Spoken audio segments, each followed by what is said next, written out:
Dr. Matlub, please start the proceedings. Bismillah ar-Rahman ar-Rahim. Thank you, Dr. Asif Farooq and Dr. Muhammad Qasim. And Assalamu alaikum and good afternoon to everyone. I welcome you in this session, afternoon session of RTMS4. In this session, our first speaker is Professor Gunter Jagir from Stralsund University of Applied Sciences.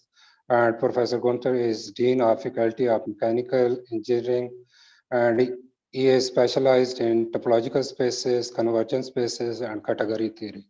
Yes, Professor. Yeah, thank you, Dr. Anwar.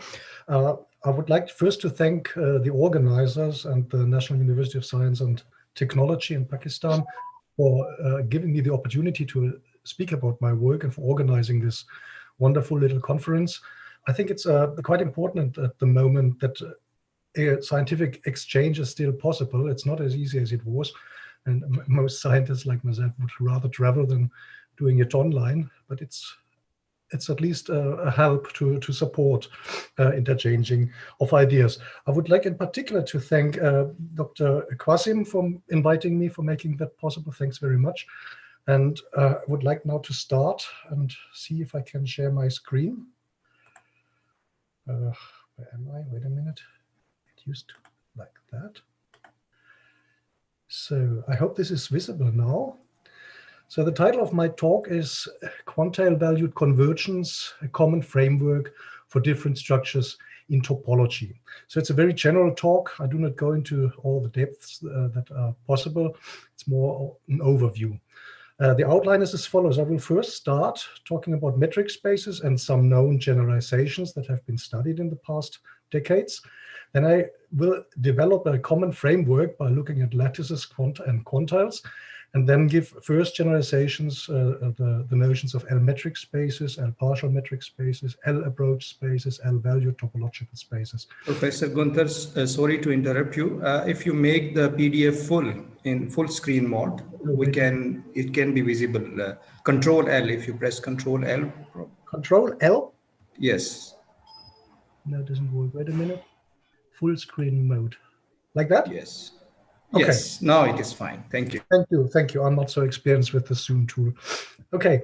The second part of the talk will then be what I'm interested in. This is the point of view of convergence, and I will show you a category of convergence spaces which is suitable to accommodate all these generalizations that I've talked about before.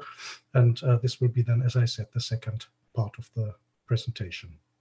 Let me start with the well-known definition of a metric space. This goes back to Maurice Fréchet in the year 1906. So it's already quite a while ago now. And a metric is a function which assigns to 2 points a non-negative number subject to the following axioms. The first one is the reflexivity, that self-distances of points to themselves are 0. The second one is a very important triangular inequality, that the distance between x and z is smaller or equal the distance from x to y plus the distance from y to z. Then we have the symmetry requirement, that distances are symmetric, and a separation property, that if we have 0 distance, that the points must be identical.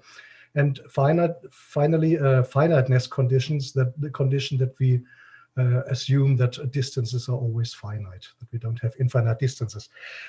You see already there certain grouping. I focus on the properties M1 and M2. These are the core properties of a metric space, the reflexivity and the triangle inequality. And then we will call it a generalized metric space. If we drop the symmetry, for instance, then we speak of a quasi-metric space. If we drop the separation, then we speak of a pseudo-metric space, and so on and so on. So this is well known, and there are some generalizations. And the first one that I want to mention is one which was coined by Matthews in the 90s of the last century. This is the notion of a so-called partial metric space. This comes from computer science. I'm not really familiar with the applications now, but it was important there to drop the requirement that self-distances are 0. And if we want to get a good theory, then we can, of course, do this, but then we need to sharpen the triangular inequality in the following way as given by that definition. So we require that the self-distance are the smallest distances that are available. So pxx is smaller equal pxy for all xy.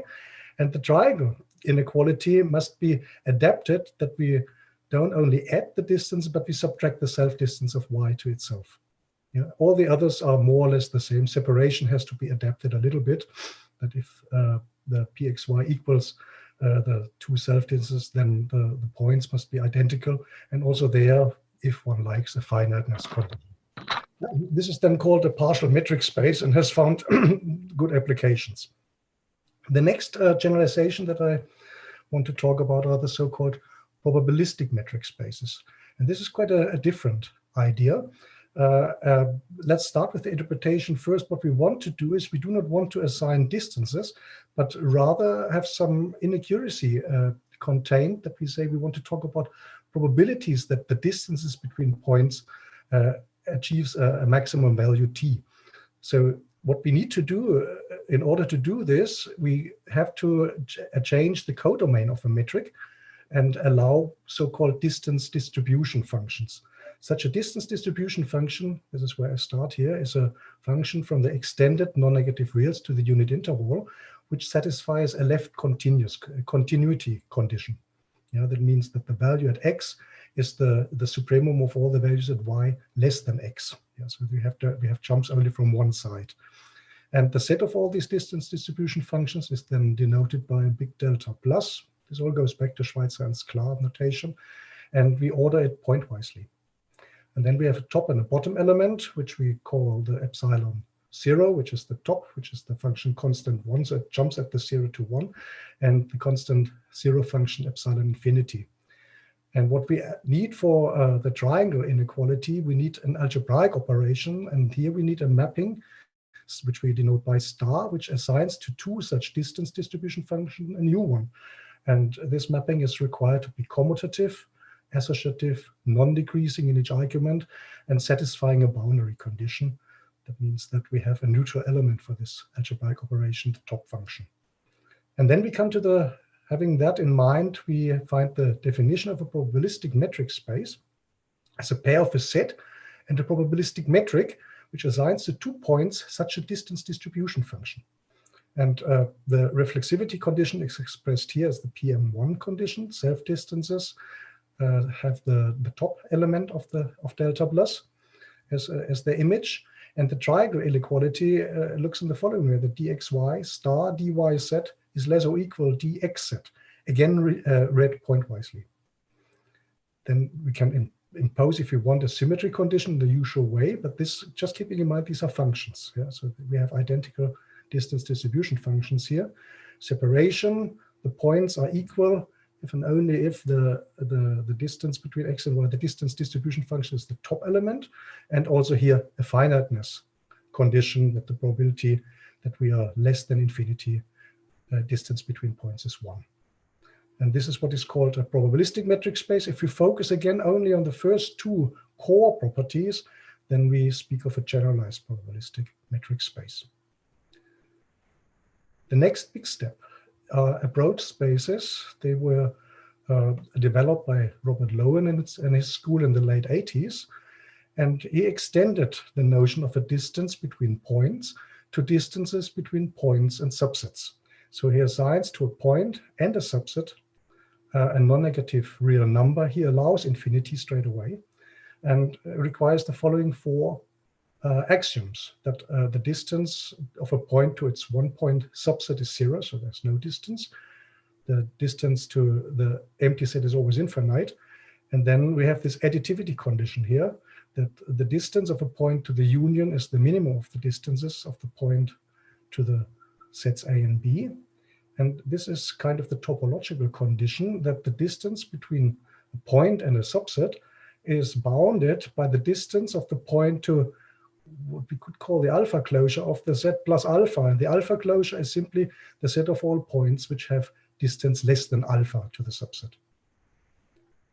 As I said, the interpretation is distance between point and subset. And in a natural way, as you usually would do it, a metric space becomes such an approach space by taking as the distance of a point to a subset the smallest distance of the point to the elements of the subset. This has been also then, of course, when you think about probabilistic metric spaces, we can do the very same thing with the approach spaces. And this is a natural translation, which I did in 2017, that we talk about a probabilistic approach space, again, by interchanging the codomain, which was the extended non-negative reals here, again, with the set of all distance distribution functions delta plus. And the natural translation of the axioms is stated here below. So this is almost a one-to-one translation. We just have to keep a little bit in mind that the order seems to be reversed. This always happens when you look at the probabilistic definitions, and replacing the plus with the triangular function star. Same interpretation. We interpret delta x of a at t, which is then a function, as the probability that the distance between the point x and the subset a is less than t. Yeah.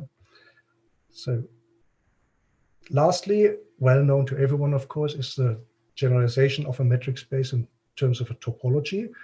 For every metric space, we can define these open balls with radius epsilon in the usual way. The collection of all these open balls plus the supersets forms a filter, the neighborhood filter, and then we can define open sets by that every point contains a neighborhood, and we get the usual three axioms for topology. We could now try to think about these and generalize these. This has been done, but for what I'm talking about, it's more important to look at the other characterization which topological spaces allow in terms of closure operators, that we assign to every subset its closure, and then we get the well-known closure axioms that the closure of the empty set is the empty set itself, that the set is contained its closure, the additivity of the closure, and the idempotency of the closure, that if you take the closure of the closure, you stay within the closure. I mention these because these have then lastly been generalized to what is called a probabilistic topological space by Frank in 1971, so that's rather early already.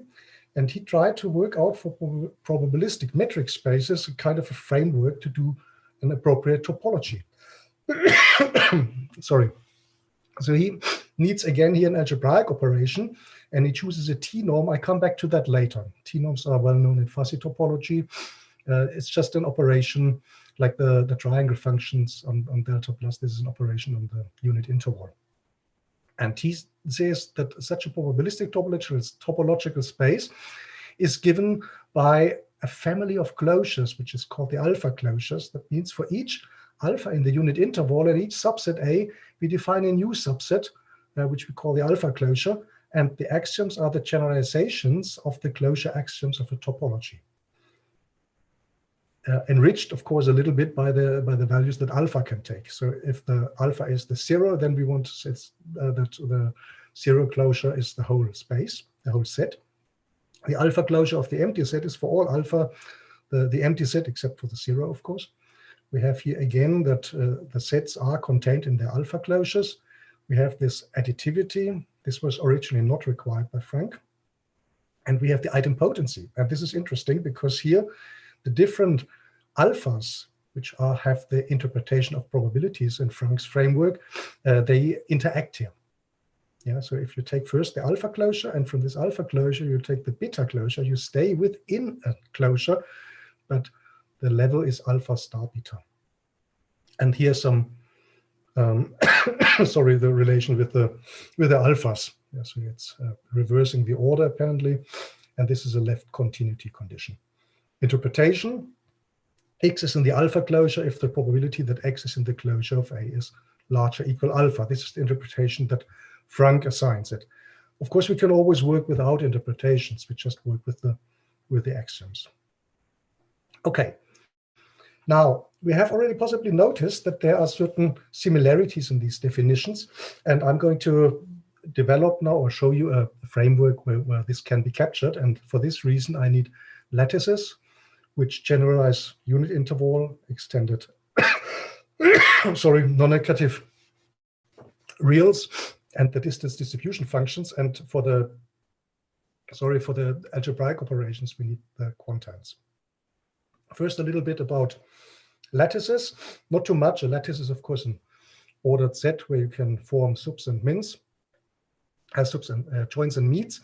And important for me is that I require the complete distributivity, that joins and meets can be interchanged in the way the formula gives. It looks a little bit complicated. Now, this is a self-dual statement, so you can also change here the meet to a join and vice versa. What we sometimes want is a more convenient characterization. And this goes back to the work of Rainey in 1953. And we define a new relation, which we call the well-below relation. We say that two elements of the lattice are satisfying the relation, or that alpha is well below beta, if for all subsets D of L, such that beta is less than the join of D, you find actually a value D, delta in D, such that alpha is less or equal to delta. This is a bit of, when I first did this, is a confusing definition, but like with every relation, the definition is not in the heart of the whole thing. What we need is the properties. And these are the properties that are the two properties that are most prominent that we need. There are many more. The first one says that the well-below relation is a stronger relation than the order relation in the lattice. And this points to the fact that the interpretation is something like a strictly smaller. And also the second property points to this relation. It's not quite the same. In linearly ordered sets, it's almost the same. The second is the important, if you have alpha well below the join of beta j's, then you actually find an element of in the beta j's such that alpha is well below the beta. And interesting enough is that with that relation, once you have this well below relation, you can characterize complete distributivity in quite a nice way, that every element of the lattice is the join of all the betas which are well below. Yeah. If you replace, now and then we see a weaker relation, which is known in domain theory, which has very similar properties. And this characterizes then the continuous lattices, but we need complete distributivity here. All right. Now, the next point that we need to make is we need an algebraic operation when you think back into with the triangle inequality. And here comes the definition which was made popular by Rosenthal from the 90s in the last centuries. That's the definition of a quantile. And this is a triple of a lattice, well, actually a pair of a lattice and algebraic operation, such that L is a complete lattice, and we add a semigroup operation, which is commutative, which has a unit which is equal in this case with the top element. This is not always necessary. This is what calls the term integral. And most important for us is that this algebraic operation star distributes over the joins. Yeah. And this is what we want to assume for the rest of this talk, that we have such a commutative and integral quantile, and the underlying lattice is even assumed to be completely distributive. So these are strong assumptions, but they're satisfied by all the examples that I will use. So no harm is done. Interesting, we can define for a quantile an implication operator, alpha implies beta, as the meet of all, the join of all the gamma, such that alpha star gamma is less or equal than beta. The characterizing property is that delta is less or equal alpha implies beta if and only if delta star alpha is less or equal beta. And if you replace now the star, if you think back to the triangle inequality and you replace the star with a plus, then you see that this implication is the minus, sense of a minus, because we have to restrict it, of course, not to achieve negative values. Okay, some examples. Simple example, 2-point chain. And the quantile operation, the minimum, that's a quantile. The next one comes from fuzzy topology or fuzzy set theory. A triangular norm or T-norm is again such a binary operation on the unit interval, associative, commutative, non-decreasing in each argument, and unit is the top one. And if this becomes a quantile, then we call the t-norm left continuous. Yeah, and the standard examples are the minimum t-norm, alpha star beta is the minimum of alpha beta, or the product t-norm, alpha star beta is the product of alpha and beta, or this Lukasiewicz t-norm, alpha star beta is alpha plus beta minus 1, and then you of course make sure that it doesn't become negative. You take the supremum with a 0. The next one is the quantile which is used in metric theories. That's Lavier's quantile. That's the closed unit interval from 0 to infinity. And here's important now that we have to reverse the order. So we take the opposite order. So the 0 is the top and infinity is the bottom. And this becomes completely distributive, and we can use addition as the quantile operation. We have to extend it appropriately for the infinity, but that's not the problem. And having this, we get a quantile, which is called then Lavier's quantile in honor of Lavier, who came up with that to view metric spaces as categories. Lastly, of course, complete distributive lattices are quantiles if we take as the quantile operation the usual minimum. And what we need for the probabilistic case, the quantile of distance distribution functions. If we look again at the delta plus, the set of all these distance distribution functions ordered pointwisely, then we get a completely distributive lattice. The joins are worked out pointwisely, the meets not. The meets is then the join of all the lower bounds which you have to take. Top element is epsilon 0, the function constant 1. And the quantile operation is something like the triangle function, but additionally that the meets distribute, the joins distribute over the operation, and then we speak of a sub-continuous triangle function, sub for the join, supremum.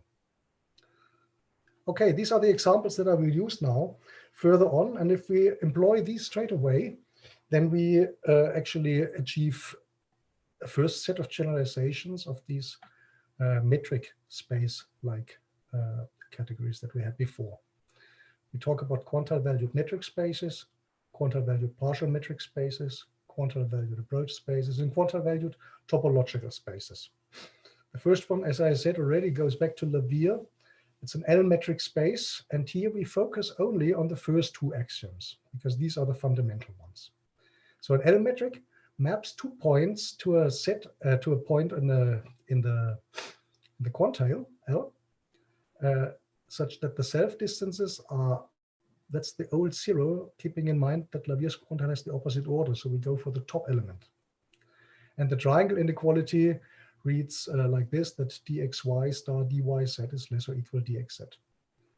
Mappings are called are the expansive mappings in that sense, that the metric expands, applying the functions. And the category which results, we denote them by Lmet, L for the quantile, which is underlying it. We can, of course, add further axioms, and then we obtain subcategories. This is done in a very natural way. If you look at the first simple example, 2-point chain, then we get back the pre-ordered sets. For Lavier's quantile, we get a generalized metric space.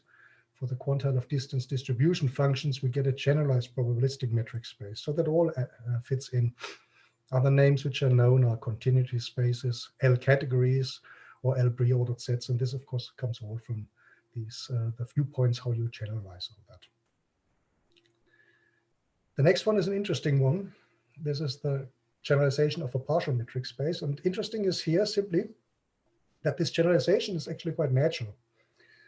But it was discovered in quite a different context by Ulrich Höhle in 1992. So independently of what Matthews had done with his partial metrics, he defined what he called an m-valued set, a many-valued set, as a set with what we call now a partial metric, which assigns to 2 points a value in a quantile. And the axioms are the natural translation of the partial metric axioms. Symmetry is usually required here. This is the triangle inequality. Thinking here of the minus, if you think of Lavier's quantile, reversing the order, then you see the Matthews definition coming back again, but we need the implication operation here. And again, the morphism is defined in the same way as for L metric spaces. We obtain a new category. which generalizes for Lavier's quantile, partial metric space, and recently been studied for the probabilistic quantile, the quantile of distance distribution functions, what is called a probabilistic partial metric space, was studied by Ewer in 2015, for instance. L-approach spaces are the generalization of approach spaces and probabilistic approach spaces, studied mainly by Lai and Tolan in 2017. I gave a definition also in 2017, but they were a bit faster. And here again, we generalize more or less the straightforward manner the probabilistic case. So we assign to a point and a subset a value in a quantile, such that the distance of the point to the one point subset is the top, distance of points to the empty set is the bottom, the additivity written with the supremum here, because we have the reverse order. If you go back to the original Lowen definition, we use Lavier's quantile there. And again, here, this topological condition is just a rephrasing. So there's nothing new, and appropriately defined the morphisms, again, as what Lowen calls contractions. These are expansions in the reverse order. So also there, nothing new is happening. Interesting. We can build a whole theory on that, and everything seems to generalize quite nicely. And if we restrict to Lavier's quantile, we get the approach spaces of Lowen back. And if we go for the quantile of distance distribution functions, we get the probabilistic approach spaces. Approach spaces have, this is possibly known, at least to Dr. Quassim, I believe, have several equivalent definitions, and they fall apart a little bit in the quantile valued case. So one has to take care here, but the distance definition is this one here. And now finally, we have the L-value topological spaces, where we go back to the probabilistic topological spaces of Frank and generalize those. So again, we go for an alpha closure, where this time alpha is not in the unit interval necessarily, but takes values in the quantile. But the axioms are straightforward translations. So there's nothing interesting happening except this axiom LCL3, the additivity. And here we have to focus on the coprime elements. This is something which Lai and Tolan found out. You cannot do this for all elements, but only for the coprimes. Definition of coprime is down here. If alpha is less than the join of beta and gamma, then it is less or equal one of them. Yeah, then we speak of a coprime. In a linear order, of course, all of them are coprimes, so then we obtain nothing new. But for a general lattice, we have to be a little bit more careful here. If we take the two-point chain for our quantile, then we get topological spaces, we get the usual topological closure operator. If we go for the unit interval with the T-norm, then we obtain the probabilistic topological spaces of Frank in the slight modification that I presented here. And if we go to Lavier's quantile, then we obtain a characterization of approach spaces by their alpha closures. This has been given by Lowen in that case, and this is equivalent. And Lai and Tolan were able to show that also for the quantile valued case, this is exactly the same. Yeah, so this just one guy's L approach spaces disguised as L value topological spaces.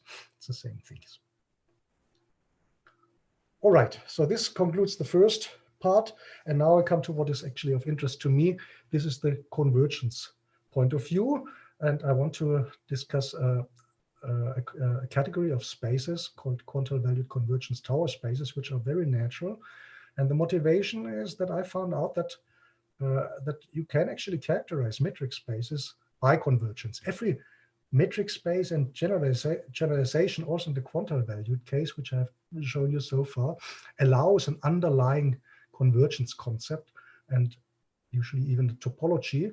And what is more important for me is that actually I would like to characterize these spaces by convergence. And here I found out that I cannot do it as straightforwardly as I thought, but I can do it easily if I use more than one convergence structure. And this is the idea of a tower. First, some notation. Filters are given by this blackboard, double-lined big capital letters, FG, and there are proper filters assumed. Set inclusion is the usual order. An ultra filter is a maximal filter in this order. The set of all filters, f of x, set of all ultra filters U of X. A point filter is the set of all sets that contain the point. That's an ultra, denoted here with the square brackets. We can generate images of filters by just looking at or the filter generated by the images of the set of the filter. Then we have a diagonal filter. This corresponds, if a filter corresponds to a sequence, the diagonal filter corresponds to a diagonal sequence, that if you have a sequence of sequences, then you can choose a diagonal one. And this is well known for topologies, that a diagonal then also converges if all these sequences converge. And this was coined by Kowalski in 1954. It looks a little bit technical. You take a set and you take a filter on that set, and for each J in that set, you take another filter on X. And then you define what is called the kappa of G and of the family Fj as the join of over all the sets in G and the meet over all the J in the set G of the Fj. This can be shown as a filter, and this generalizes this selection of a diagonal sequence. Yeah. The kappa is either read as compression, the German Kompression, or you can read it also as Kowalski. That's Kowalski's filter. So he was modest enough to give it his own letter. The last concept that we need is the meshing operation, that we say a set meshes with a filter if it meets every filter set. For an ultra filter, of course, we have that A meshes with the ultra if and only if it's an element of the ultra filter. So this is just notation about filters. And then we can come straight away to the definition. And what I need is a set, of course, and then I need a whole family of convergence functions which assigns to a filter a subset. So for each alpha in the quantile, we have that. And I assume natural axioms that the point filters, they generalize or correspond to the constant sequences. Of course, they converge to the point, and for each alpha I often call a level, that if the filter F converges and G is finer, as a subsequence, for instance, then also G converges to a point. Here in the index, the order is reversed. And this is a grounding condition that at the bottom, every filter converges to every point. Continuity, as the usual definition, means preservation of convergence. If F converges to X at level alpha, then the image filter converges to F of X at the same level. This is for all alpha, for all X, and for all filters. This results into a nice category, which I call the category of L convergence tower spaces. Tower because it's the whole family of convergence functions. Special cases, of course, the two-point chain, we get what Preuss called generalized convergence spaces, have been studied long before. For the unit interval with a T-norm, we get probabilistic convergence spaces, as they were studied by Richardson Kent starting in 1996 and Nusser later in 2002. For Lavier's quantile, we get what is called an L. Well, there's an axiom missing, a limit axiom. We could call it an L convergence tower space, studied by Brock and Kent in 1997. And for the quantile of distance distribution functions, we get another instance of a probabilistic convergence space. There is no better word, which I studied in 2015. Interesting, the properties of this category of spaces, of convergence tower spaces, is very convenient in the sense what Preuss demanded from a category. That means it's topological, it's Cartesian closed, and it's extensional. Topological means actually that we have initial structures available, and they are defined as in the topology case in a very simple way, and all goes through. That means we have a family of mappings from a set, unstructured set, to the spaces, and we define a structure on X by just mapping them in a sense backwards. We say that F converges to X if and only if the images of F converge to the images of X for each alpha and for each J. We have natural function spaces. This is Cartesian closedness. I do not want to go into the details here, but this is the continuous convergence definition of continuous convergence on the set of all continuous mappings. And we have one-point extensions.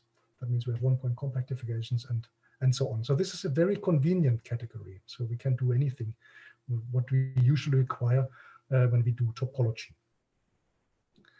Now, what I'm going to do now is to restrict the category to obtain subcategories by requiring additional axioms, and I will then discover the L metric spaces and generalizations again. This is work that I've done with TMG Asanulla in 2018 as joint work. We look at natural axioms for an L convergence tower space, and they are actually just copied from the convergence spaces, just extended to the towers. The first is a pretopological condition, which essentially means that the join operation, the meet operation, commutes with the limit function and taking intersections. We have a left continuity condition that if f converges to x for all levels alpha in a subset of the quanta, then it also converges at the level of the supremum of the A.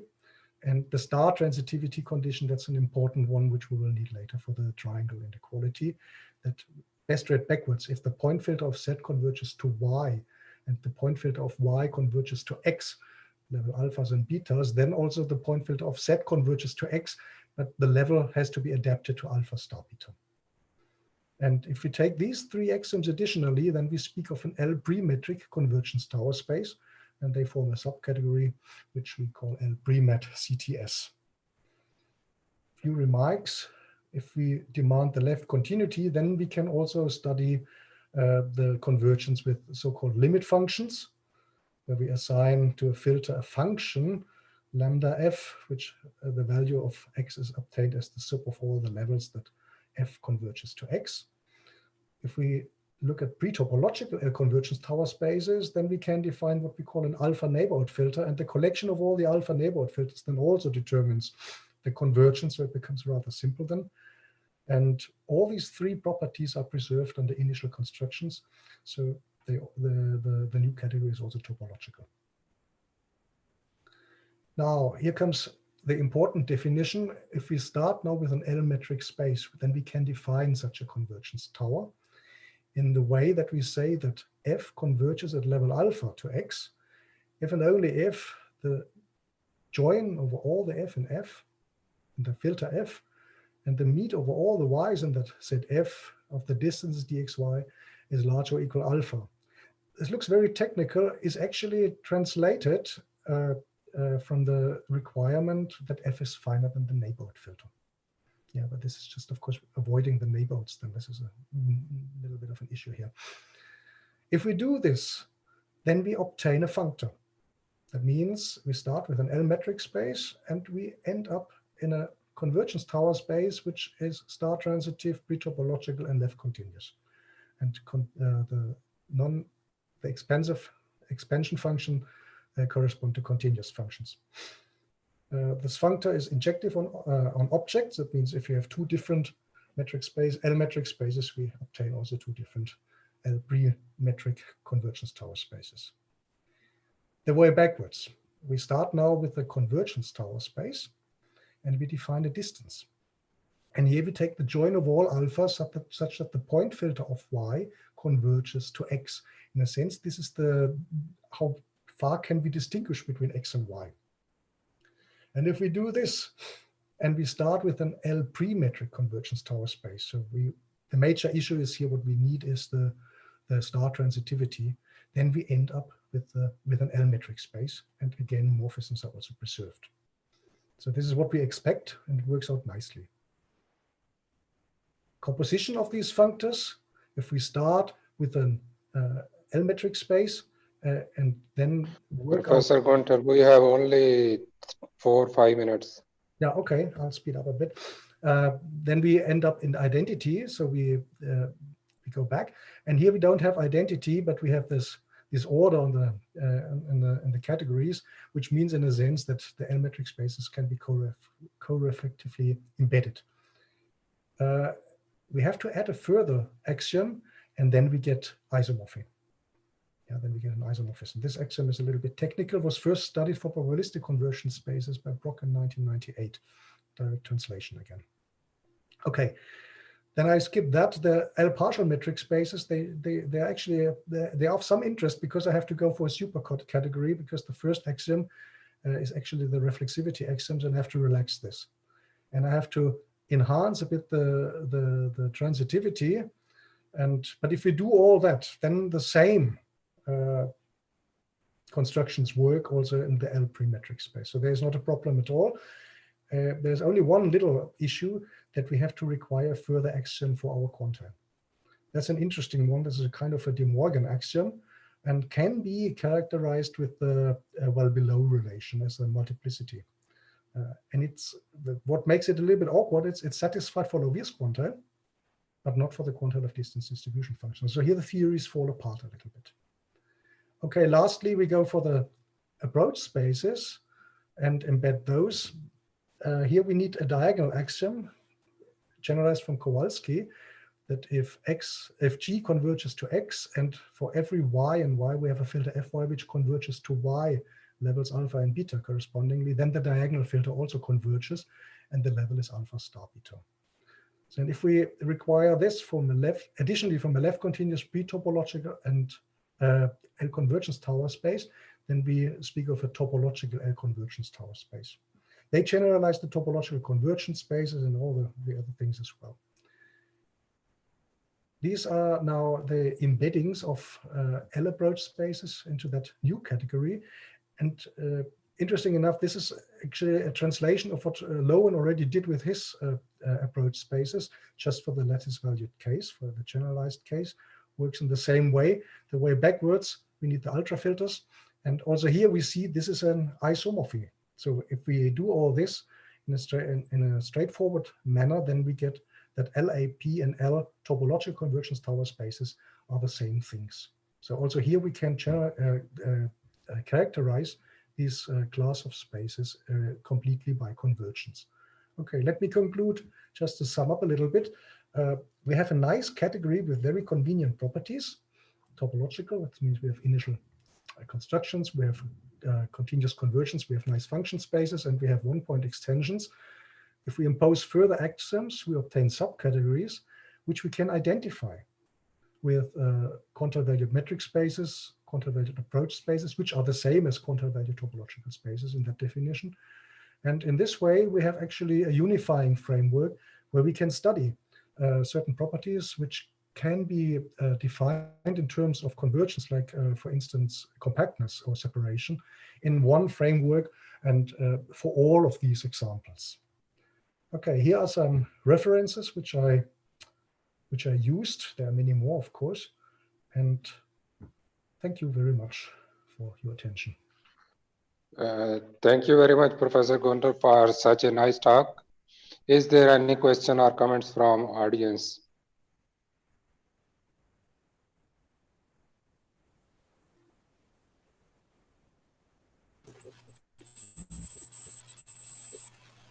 If there is no question or comments from audience, then thank you, Professor, again for such a nice talk. Thank you. Thank you very much.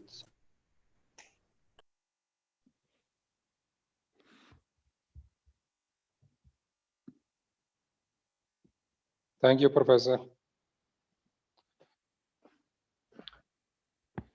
Our next speaker is Professor Ali Reda Majoub.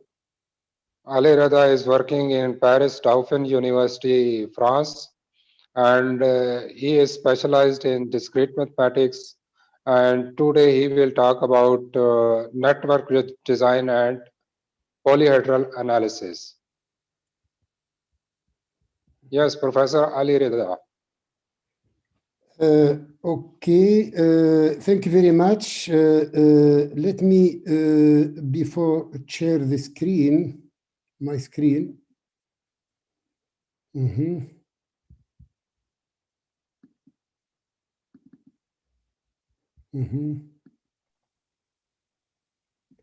And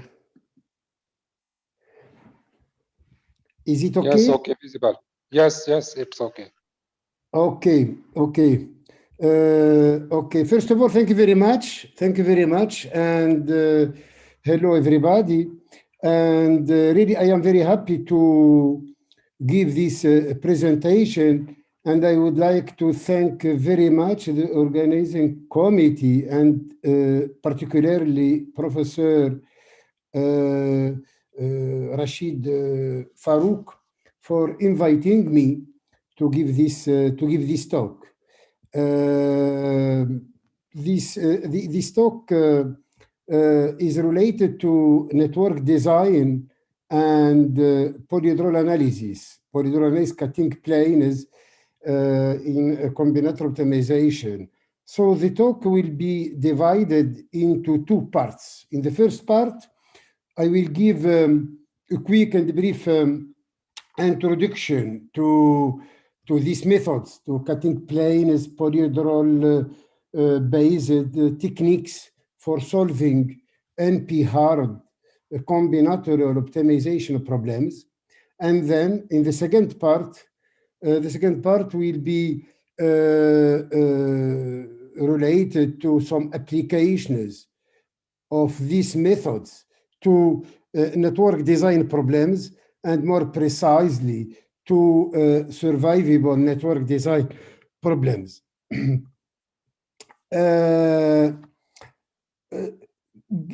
So consider a grounded set E, and suppose that each element of E has a weight C of E, okay, and consider the set of a subset big F, denoted by big F, of the subsets of E, And if you have an element of this set, an element F, then the weight of F is the sum of the weights of the elements in F. Okay, the problem which consists to find an element in this set big F, which has the maximum weight or the minimum weight. This problem, or such a problem, is called a combinatorial optimization problem. Combinatorial because here we have a finite set of solutions. The set F is the set of solutions of the problem, okay? And optimization because we are looking for the best one, for the best element in terms of weight, maximum or minimum. Okay, many examples, you know this. I mean, just to recall this. I mean, if we take the shortest path problem, so a combinatorial optimization problem is characterized by three elements: the grounded set E, the set of solutions big F, and the weight system or the weight vector C. Three elements. Okay, so if we take the shortest path problem, it consists of finding a path between two nodes in a graph with minimum weight or minimum distance is a combinatorial optimization problem. This is clear.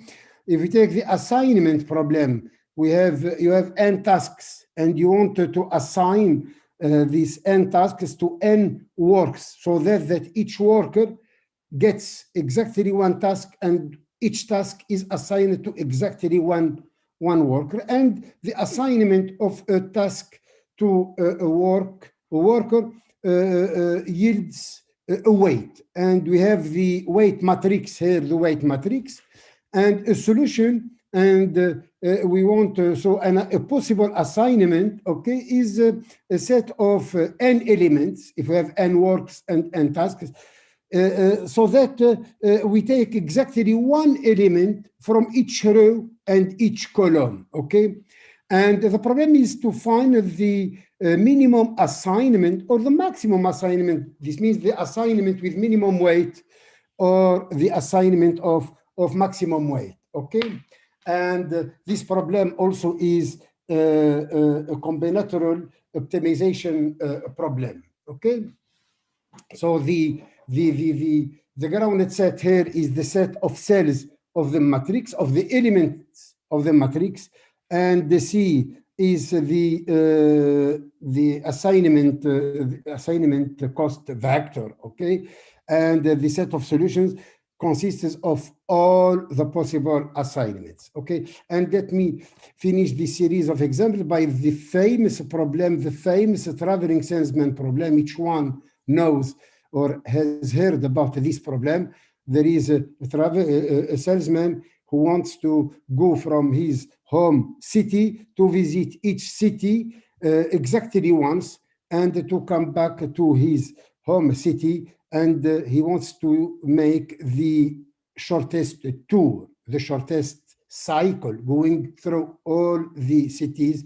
I mean, the shortest one. Okay, so this is a very well-known problem, and this is a combined optimization problem. Each solution consists of a tour, or which is called also a Hamiltonian cycle in the graph. Okay, and a cycle going exactly once through each node. So this also is a combinatorial optimization problem. Okay, so combinatorial optimization has many applications, as you know, in many fields, in many fields. Okay,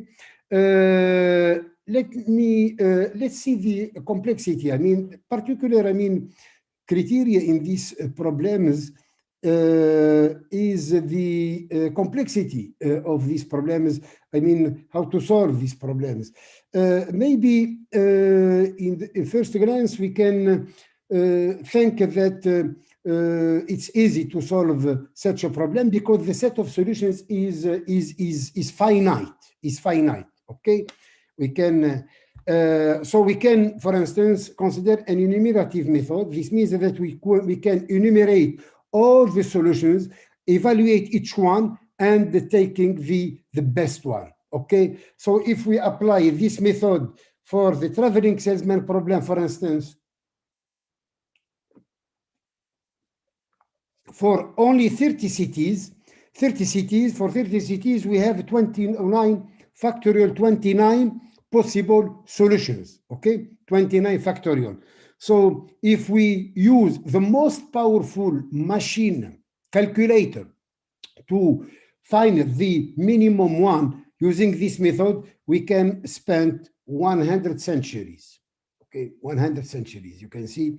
So this enumerative method is not really applicable, is not good, is not possible for the kind of problem, not because the set of solutions is finite that we can enumerate all the solutions. So there is some difficulty here. And now the challenge is how to solve these problems. I mean, in terms of time, how to solve them efficiently. We are not going to spend even 1 day to solve, not 100 century, even 1 day. I mean, we wanted to solve a problem in a couple of minutes, okay, or a couple of seconds, okay. For this, we need efficient techniques. Okay, so for this, let me give the relationship between this kind of problems, combinatorial optimization problems, and linear programming. Linear programming, this very sympathetic area in mathematical programming, which really it's very interesting and really has many applications in several fields. Okay, so a linear program, as you know, is just an optimization problem of this form. We wanted to maximize or minimize a linear objective function, okay, subject to a linear system. Okay, X here is the vector of unknowns, of variables. Okay, that's it. Okay, and we don't have discrete here variables, continuous variables. Okay, and a famous theorem of Danzig, okay, which was really a revolution in mathematical programming, is this, which says that an optimal solution, okay, this system AX less than or equal to B can be seen as a polyhedron, okay, as a polyhedron, and we have these which are called extreme points. These ones are extreme points, okay, and the theorem, Danzig theorem, says that an optimal solution of this program can be taken among the extreme points of the polyhedron, of the linear system. I mean the polyhedron representing the linear system or the feasible region, Okay, that's why the simplex algorithm, which is the famous algorithm for linear programming, works in this way. I mean, the simplex algorithms, the simplex algorithm in linear programming looks for an optimal solution among these extreme points. So it goes from an extreme point to another until he finds the optimal solution. Okay. So now let's go back to combinatorial optimization. So a combinatorial optimization problem, as we have seen, is a problem of this form. We wanted to find an element, the best element among a finite set of elements, just this, okay? And this finite set is a family of subsets of a grounded set E, okay? F is contained in 2 power E, so is a subset, is a family of subsets of E, okay? So for each element of this, for each solution, okay, of the problem, we can associate a 0, 1 vector, xf. For each solution f, we can consider xf a 0, 1 vector. This 0, 1 has as elements in E as components, okay, as components. And this vector takes 1 if the element is in the solution and 0 if not. So this vector represents the solution f, it's a representative vector or an incidence vector. Now, consider a combinatorial optimization problem can always be formulated as a 0, 1 program. All the time we can express the constraint of the problem by linear inequalities. We have the variables in 0, 1, yeah, not continuous, are in 0, 1, so discrete, okay? And we have our an objective function. So a combinatorial optimization problem can be seen also as an integer program of this form, okay, of this form. Now, the solutions of this program, each solution is a 0, 1 vector, okay, is the incidence vector of a solution of the problem. So the solution can be seen also as 0, 1 vectors. These 0, 1 vectors can be seen as points of the space, okay? These are the solutions. Now, what we wanted to do, now we wanted to obtain the, which is called the convex hull of these solutions. I mean the smallest convex set which contains all the solutions of the problem. And if we characterize this convex hull, characterized by what? We characterize it by linear inequalities. Each element here, each hyperplane here of the polyhedron, which is called a facet, each hyperplane is given by an inequality. So if we can find these inequalities, then we reduce the problem to a linear program. So this relation between combinatorial optimization and linear programming was really the angular stone, was the first, I mean, point of all the evolution of combinatorial optimization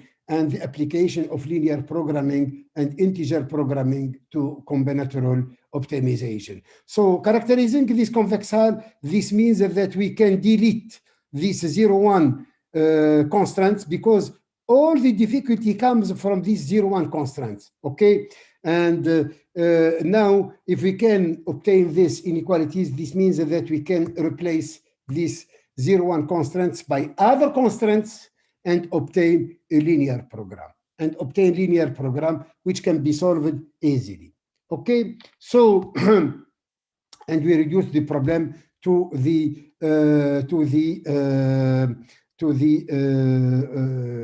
optimization of our linear function over this polyhedron, over the convex hull of the solution. So optimizing over the convex hull is nothing but a linear program. Okay. Yes. So yeah, this is, I said, which was which is the base or the origin of these cutting planes methods in combinatorial optimization.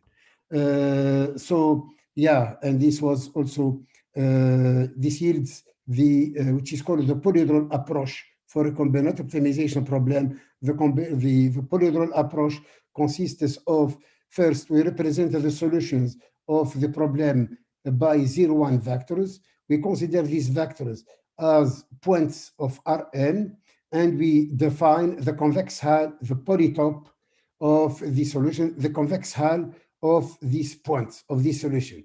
And then we try to characterize this convex hull, and we apply linear programming to approach the problem. Okay, and step 3 to characterize this polyhedron is the most difficult step in this method. When the problem is polynomial, we can solve it in polynomial time. In polynomial time, usually, I said usually, in most of the cases, we can characterize this convex hull, okay? However, if the problem is NP-hard, which is the case of 98% of the combinatorial optimization problems, characterizing this convex hull is almost impossible. There is a very small hope to obtain a complete characterization, but we can obtain a partial characterization, and a partial characterization can be of great interest for solving the underlying problem. So, as I said, if the problem is polynomial, generally it's possible to characterize the polytope of the solutions. However, if the problem is NP-hard, there is really very, very small hope to have such a characterization. So now the question, how to solve the problem when it is NP-hard? I mean, as I said, in 98% or 99% of the cases. And this is the big challenge. Okay, another difficulty. So first of all, we have the difficulty is, I mean, the problem, its complexity is NP-hard. Another difficulty is that we may have the constraints, we may have an exponential number of constraints. I mean, this convex hull may have, may have an exponential number of hyperplanes, which come over on the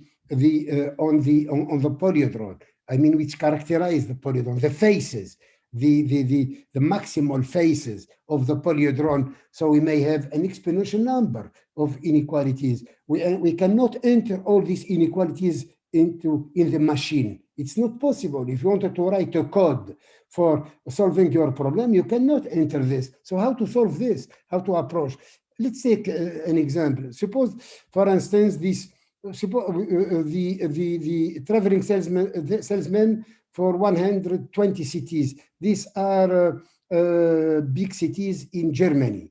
Okay, this example, this is a real example which has been solved by Grotschel in 1977. So the number of necessary constraints to characterize the convex hull is more than 10 power 179. Yeah, you imagine 10 power 179. This is almost 10 power 100 times the number of atoms in the globe. I mean, how are you going to use all these necessary essential constraints for your polytope, for your polyhedron? Okay, and this is just 120 cities.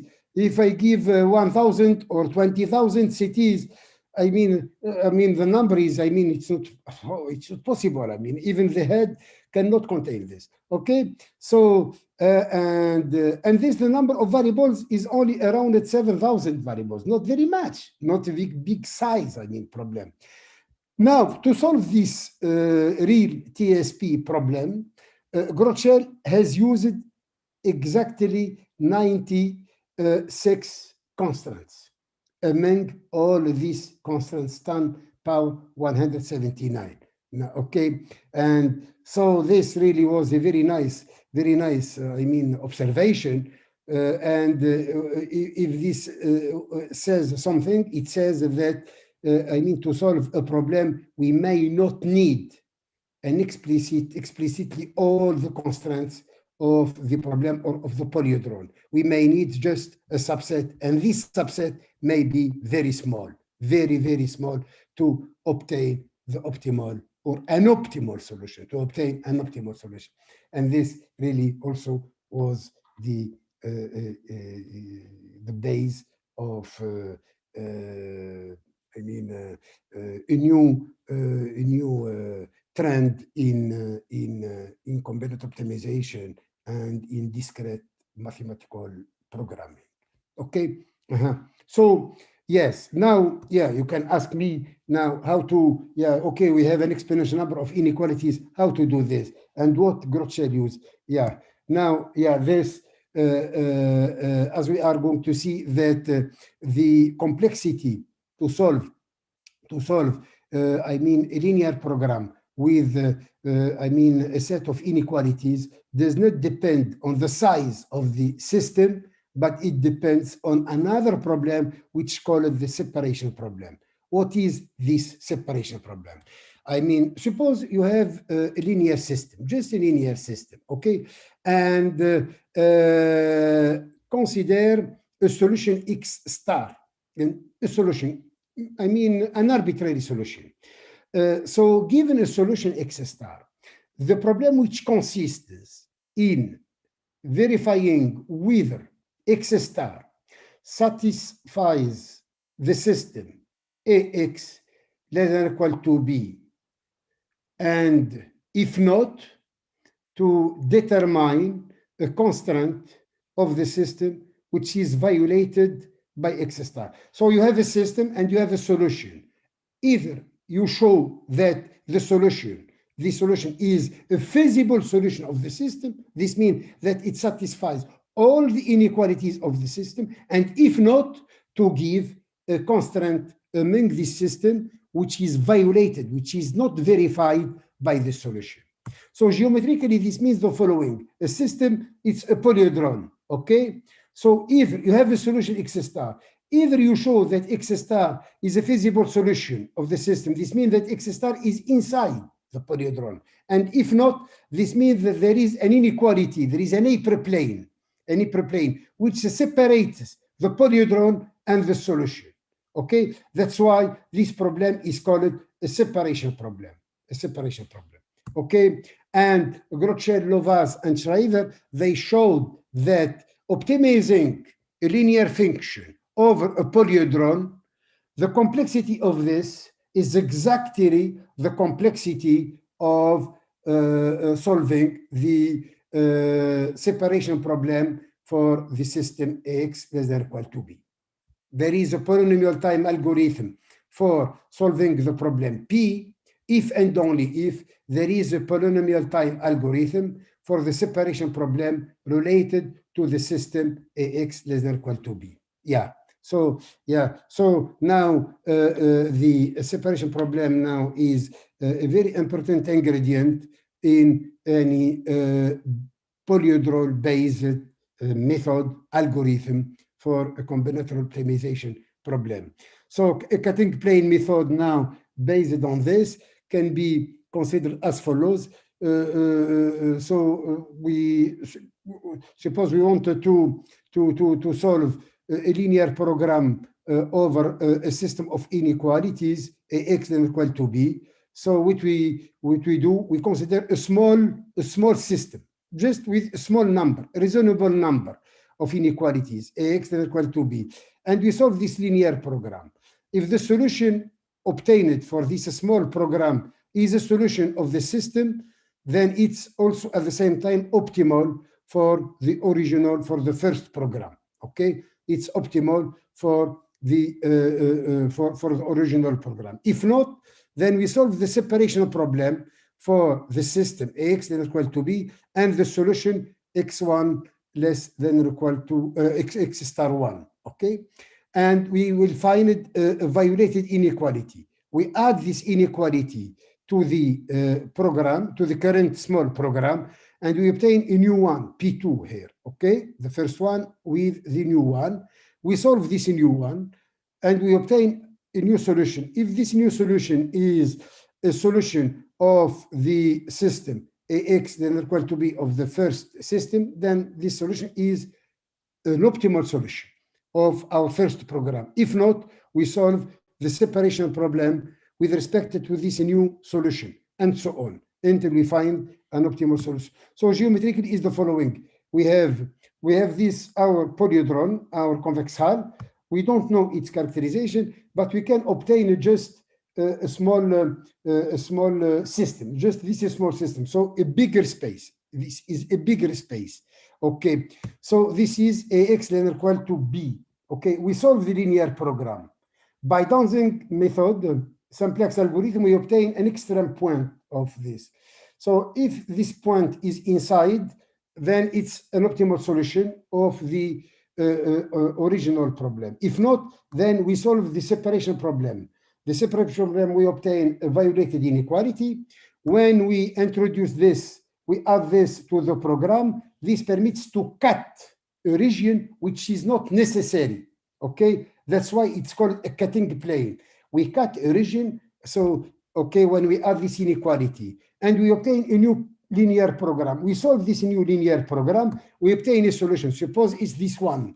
So it's not inside. So we solve the separation problem with respect to this new solution, and we find the violated inequality. For instance, here, when we add this inequality, we add another part of this region, and so on. For instance, we obtain now this solution, we obtain an inequality, this one, we add it, we cut, and suppose now in the next step, we obtain this solution, okay? So if you obtain this solution, this extreme point, then it's a solution of this polyhedron. And so it's a solution, an optimal solution of our problem, okay? So and we didn't use all these hyperplanes, we didn't use them, okay? That's why we may use only a small number of hyperplanes of inequalities to obtain an optimal solution, okay? Now, and this now the branch and cut method, which is now it's widely used for a hard combinatorial optimization problem.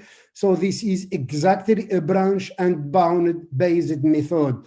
So the branch and bound, you know it, we have to construct a tree. Each node of the tree is a sub-problem, and the leaves of the tree is a partition of the problem, and our optimal solution is one of the leaves, and we try to branch and to exploit the tree until we find an optimal solution. So here it's exactly the same. The only difference is on each node of the tree, we solve a linear relaxation by cutting planes, okay? So the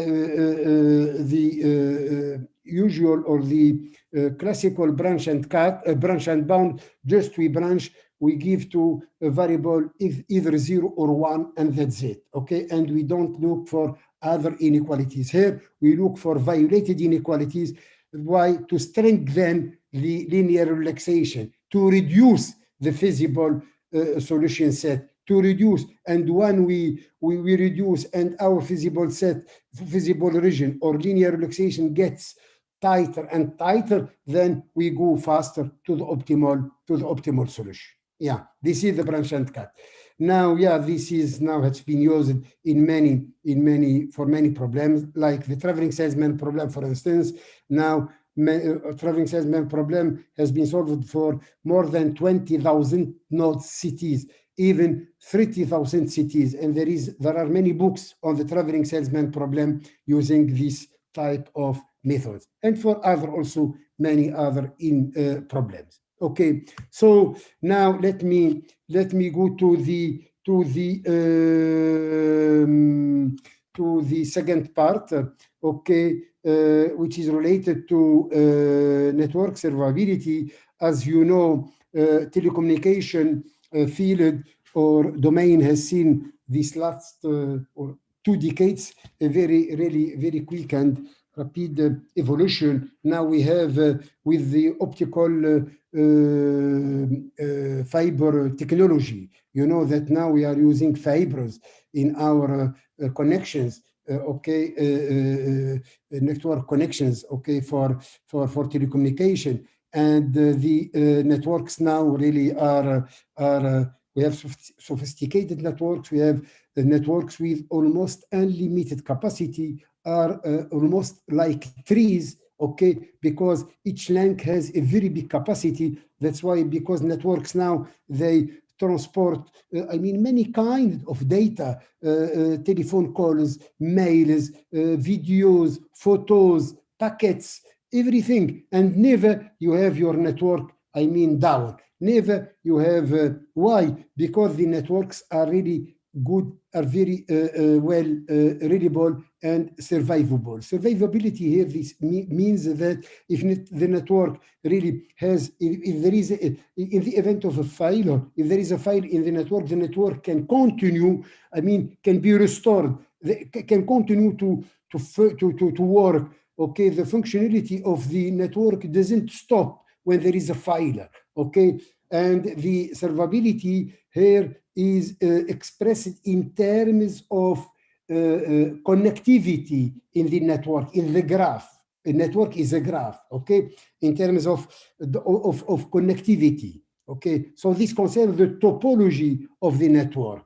Okay, so a telecommunication network can be seen as a graph, and so we have each link in each possible link of the network or of the graph has a weight. I mean, to construct this link, and the nodes are usually of three types in a telecommunication network. We have nodes of type 0. These are optional nodes.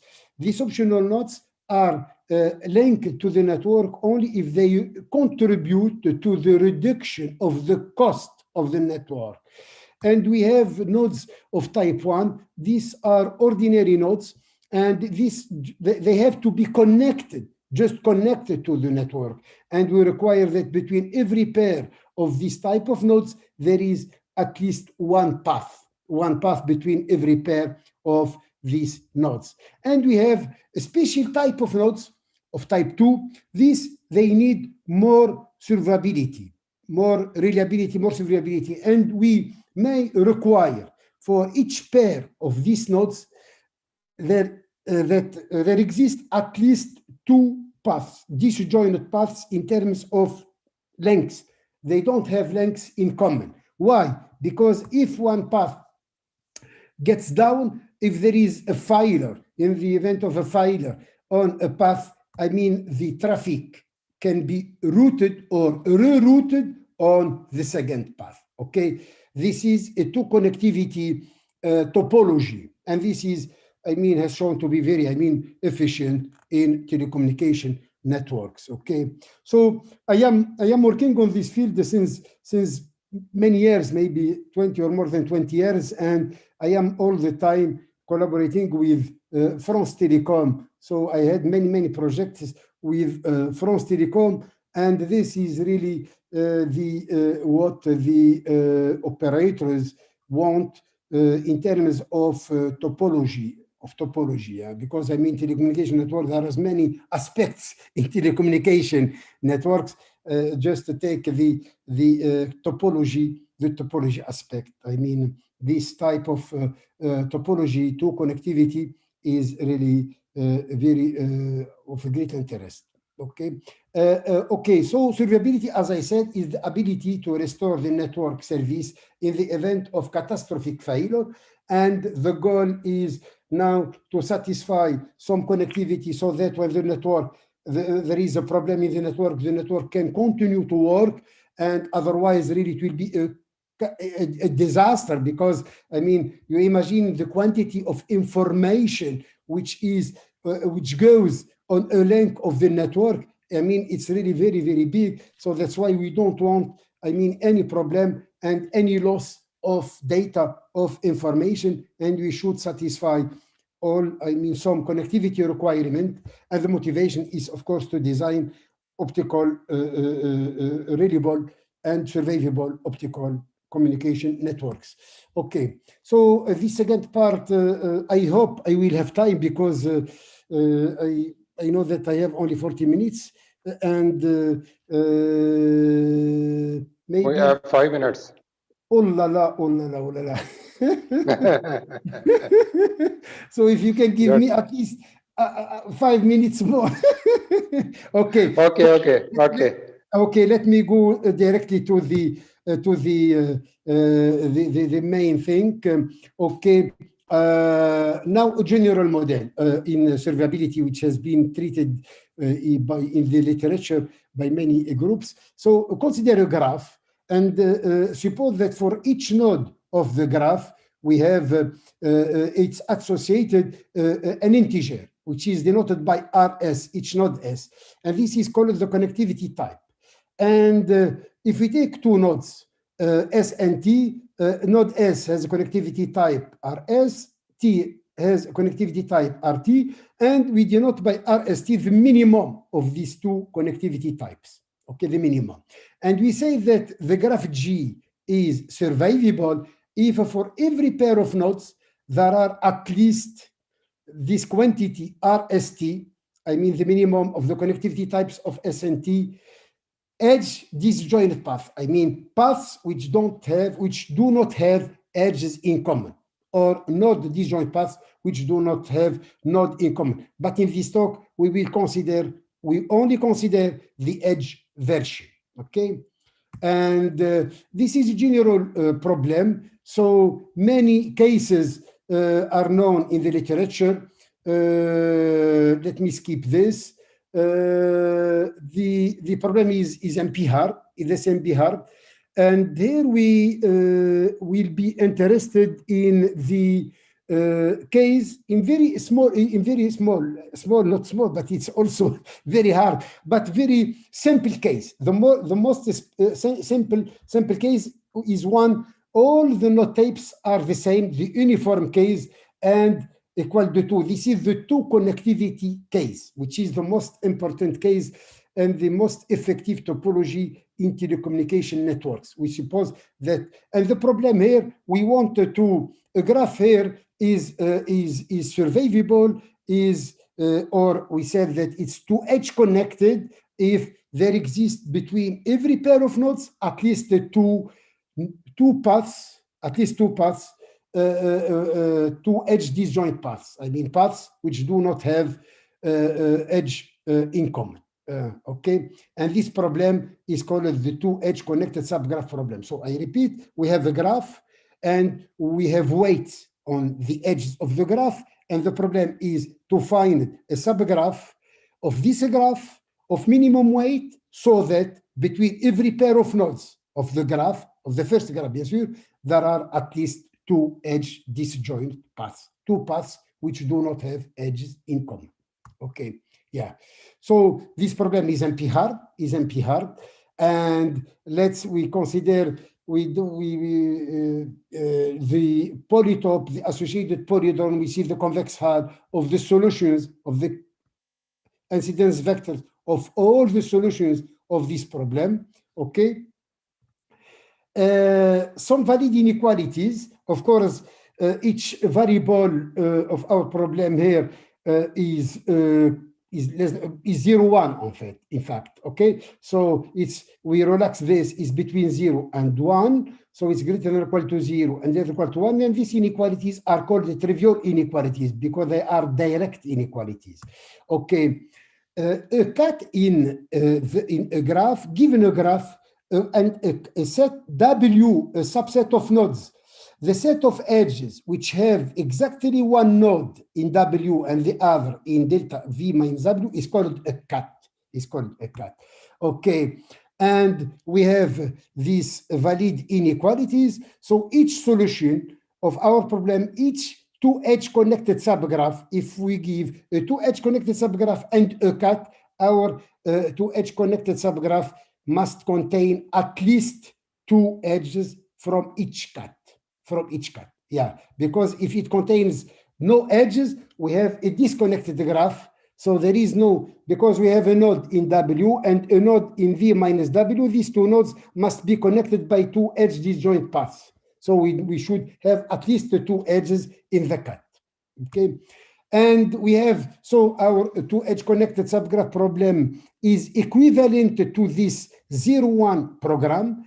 Here we can see we optimize, we minimize our objective function, the weight of the subgraph, and we have only these inequalities are the cut inequalities which we have described here. These are which say exactly what I said before, that each cut, each solution should contain at least the 2 edges from each cut. So these are these constraints, and we have the trivial inequalities, and we have the here the constraints, the 0,1 constraints. So if we delete the 0,1 constraints, now we obtain a linear relaxation of the problem. So the equivalence can be obtained from Menger theorem in graph theory. So this is the linear relaxation, and the separation problem here. You can see that the number of inequalities here is exponential. Here is an exponential number of cuts, because if you take a graph, okay, of n nodes, how many cuts you have? As many as subsets. So 2 power n cuts. Okay, 2 power n is an exponential number. So, however, the separation problem for these inequalities can be solved in polynomial time. And so this linear program with an exponential number of inequalities can be solved very easily and very efficiently. Okay.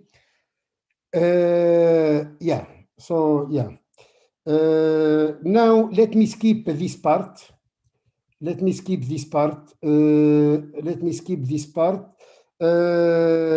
Now, unfortunately, we don't have only the cut inequalities. I mean, the cut inequalities, or if you consider the linear relaxation of the problem, this is a very weak relaxation. We can spend days and days, if we use only this, days and days before obtaining an optimal solution, and we may not obtain an optimal solution for the problem, even for small sized instances. However, we have to try to find more valid inequalities, other inequalities. Here, there is, I will present another valid family of inequalities, which really a very efficient family of inequalities. Consider a partition of the graph, V0, V1, Vp, okay? And consider a subset of edges of the cut induced by V0. Here, the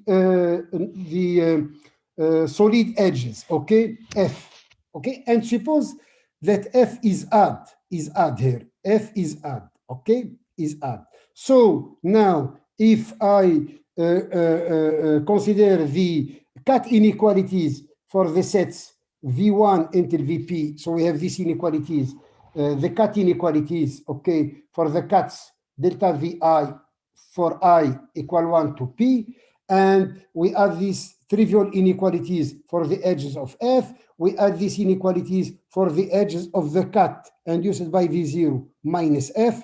If we add these inequalities, we obtain this inequality, okay? And here delta is the set of the edges of the multi-cut, I mean of all the edges between all the elements of the partition except those of F, This is delta. So we have this family, this inequality. We can divide by 2. When we divide by 2, you will see here we are going to obtain x of delta greater than or equal to P minus F over 2. However, F is odd. Since the left hand side is integer, then we should have the second, the right hand side also integer, and we obtain this valid inequality. Professor, we have 2 minutes. How many? Only 2 minutes. Okay. And now and these inequalities. And these inequalities are called F partition inequalities. And F partition inequalities. And now, now let me go directly to the branch and cut algorithm using the trivial inequality, the cut inequalities, and the F partition inequalities.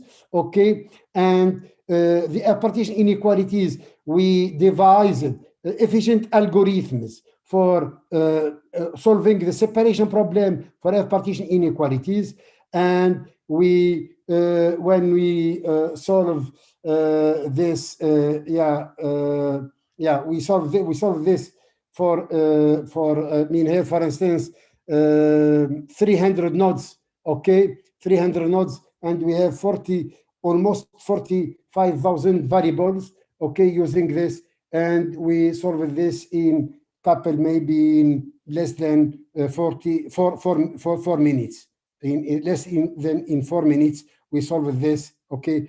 So this problem, okay, and the instances are taken from the TSP library, okay, TSP library. That's why the solution is almost Hamiltonian cycle, okay. But we have nodes of, and this is another. This is 400 nodes, 400 nodes, okay, and we spent also less than 4 minutes. Okay, and this is an old work. So now I am sure that if we do now, we can maybe in couple of seconds, we can solve this, and we can solve, I mean, and now we can give this really as homework for the students, for the graduate students. Okay, we can give this, and this was really yields a research paper before in the 70s and 80s. A work like that yields a research paper. Now we can give this to as a homework to the graduate students. I give this to my students. Okay, not graduate in the master degree, the last year, even the fourth year of the university, and they do this because now we have really very, very, very efficient softwares, and also now the scientific part using these cutting planes. Also, this scientific part also has seen also a lot of evolution and development. Yes, okay, now just, this a couple of conclusion, but I can send these slides to the organizer, okay, and just to say that these methods really are very, very efficient and can be combined with other techniques which are called, we may have an exponential number of variables. How to handle this? We handle this by, which is called the column generation method, and we can combine branch and cut and column generation and obtain, which is called branch and cut and the price algorithm, to manage both the big size in terms of constraints and also big size in terms of variables, okay. This is now the big challenge and as I said before in the inaugural session, now we can also try to profit and to exploit, okay, the learning methods from machine learning, for data science, to also improve more also these aspects, these methods, and to solve more efficiently, okay, the very hard, difficult, and hard combinatorial optimization problems. Yeah, thank you again. Thank you very much. And sorry, my presentation, I prepared more slides than it should be. Thank you. And I spent more time also in the first part, maybe. Okay, but the first part, I thought that really it's very important to understand the second part. Anyway, thank you again. Thank you very much. Thank you, Professor Arirada. Your talk is very interesting, but we have some time constraints. No problem. That's why we. Thank you again. Is there any question or comments from audience?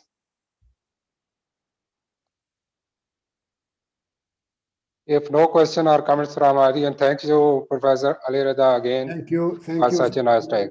Thank you. Our next speaker is Dr. Afsha Batul. And Dr. Afsha Batul is working in Fatima Jinnah Women University, Rawalpindi, and she is specialized in fixed point theory. And today she will talk about fixed point of almost contraction in B-metric spaces.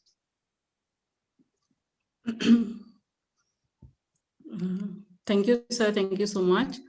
Can you hear me? Yes, we can hear you. Thank you. Thank you so much. Thank you, the organizing team, and thank you, the Department of Mathematics, for providing me this opportunity. And congratulations for organizing the event. Today, my topic of the talk is, you can see my screen? No. Okay, okay. Let me share it. Yes, it's now clear. Okay. Please make full screen. Yeah. Yeah. The Okay. today's topic is the fixed point of almost contraction in B-metric space, and it includes definitely the introduction and preliminaries. The introduction involves the definitions of fixed point, contraction, and Banach contraction principle, which are the keynotes to the fixed point theory. And definitely it involves the preliminaries that will help out to construct the contractions in B-metric space. The authors have defined different contraction in different metric spaces, and we will use these contraction to define in a B-metric space. And the third part is definitely about the construction of theorems and finding the fixed points in a B-metric space. We will construct some almost contraction and B contraction in B-metric space and define the condition under which we will get the fixed points. Okay, first I like to define the definition of the fixed point, that if we have a metric space and we define our self-map on it, then if we have a point X which remain fixed under this mapping, that point is called a fixed point. And manually you can calculate it as Tx is equals to X. And graphically, it means that the graph of the function T intersects with the line Y is equals to X. If we can show, I can show you in the next examples that if we take T is equals to X square, which is a map, self map from a real space to the real space, you can see that this graph have two intersecting points, 0 and 1, with this line, which is the fixed line Y is equals to X. Because of this fixed line Y is equals to X, we call these 2 points, 0 and 1, which are the intersecting points of this line. These are called the fixed point under this mapping T is equals to X square.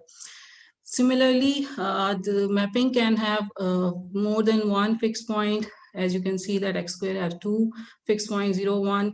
The mapping can have unique fixed point, and the mapping cannot have any fixed point. For example, the exponential function, Tx is equals to exponential of X. You can see that this graph have no intersecting point with this line, Y is equals to X. So we can say that this exponential function have no fixed point. So there are other examples also that translation have no fixed point, because it will be the parallel line with this Y is equals to X. So there are some functions which have no fixed point, a unique fixed point, and more than one fixed points. Next, Boyd and Young has defined the concept of contraction, which is the basic backbone to our fixed point theory, that it's involve a metric space, and we define a contraction, which is a self-map. And contraction means that we have defined a condition, which is a condition number 1, that for any alpha belongs to 0, 1, these conditions hold, and where alpha is called the Lipschitz constant. And if F, this self-map F, satisfies this condition, then we call F to be a contraction. For example, if we consider a real space and X is a subset, you know that it is a usual metric. We can define a usual metric on this set. And F is a self-map which defined to be like F of X is equals to 1 by 2 plus X. And this is a contraction. We can easily verify that it satisfies the condition number 1 with the Lipschitz constant alpha is equals to 1 by 4. So it's a very simple example of the contraction which is defined on the closed interval 0, 1 with a usual metric. Next is the very important theorem, which is basically defined by the Stefan Banach in his PhD thesis, that he has defined a condition under which we can have a fixed point of a contraction. Important theorem is that we call Banach contraction principle, and it is stated as a contraction on a complete metric space has a unique fixed point. That all we have to define is a complete metric space. We know that there are examples of the metric space which are complete, and we have to define a contraction, as we have explained in the previous slide that contraction exists. And if we define contraction on a complete metric space, then this theorem ensures that there must exist a unique fixed point. So all we need to define a complete metric space and a contraction on it, then we get a unique fixed point. What happens if we neglect this completeness, or if we omit this completeness from this statement? That if we take a incomplete set, which is a 0, 1, and we know that it is a subset of the real number, and so the metric is the usual metric. And if we take this contraction on it, if we define this contraction, then this contraction has no fixed point. So if we omit the completeness, then we cannot define a fixed point. And what happens if we omit the contraction? We can see that in the similar set, if we define f of x is equal to x minus exponential of x 1 plus e of x, right? This is the contraction. This is not a contraction, right? But it because it doesn't satisfy the condition of Banach contraction principle, so it doesn't have a fixed point. So if we have a complete metric space, R, we have defined R, a complete metric space, and a contraction on it, then that Banach contraction principle will ensure you that you will have a unique fixed point. Example number 3 defines a unique fixed point, x is equals to 4 by 3. Next, which is the main topic of B metric space. B metric space is defined by Bakhtin in the main fundamental concept was defined by Bakhtin, but Zervik in his paper had defined the proper definition of B metric space. And I have quoted that definition, that if we have a non-empty set and we define a function on it, then that function have the constraint 1, 2, and 3. You can see that all these constraints are similar to the constraints of metric space. That conditions, condition number 1, that your distance x, y should be greater than 0 and it's metric. Only the difference is in the triangle inequality, where we have introduced the coefficient s, and s should be greater than 1. Because of this coefficient, we have introduced a small change in the triangle inequality. So the pair XD is called a B metric with this coefficient S, right? If this non-empty set with this metric satisfy the condition, then this pair is called the B metric with the coefficient S. And if S is equals to 1, then you can see that the concept of B metric coincides with the concept of metric space. Okay, the definition of complete metric space as used by Kamran et al., which basically means that if we have a sequence in a B metric space, if it is convergent, then we call it B convergent. Instead of simple convergent, we call it B convergent.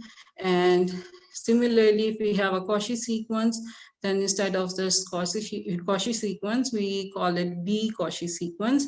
And a metric space is said to be complete if every B Cauchy sequence is convergent, B convergent, right?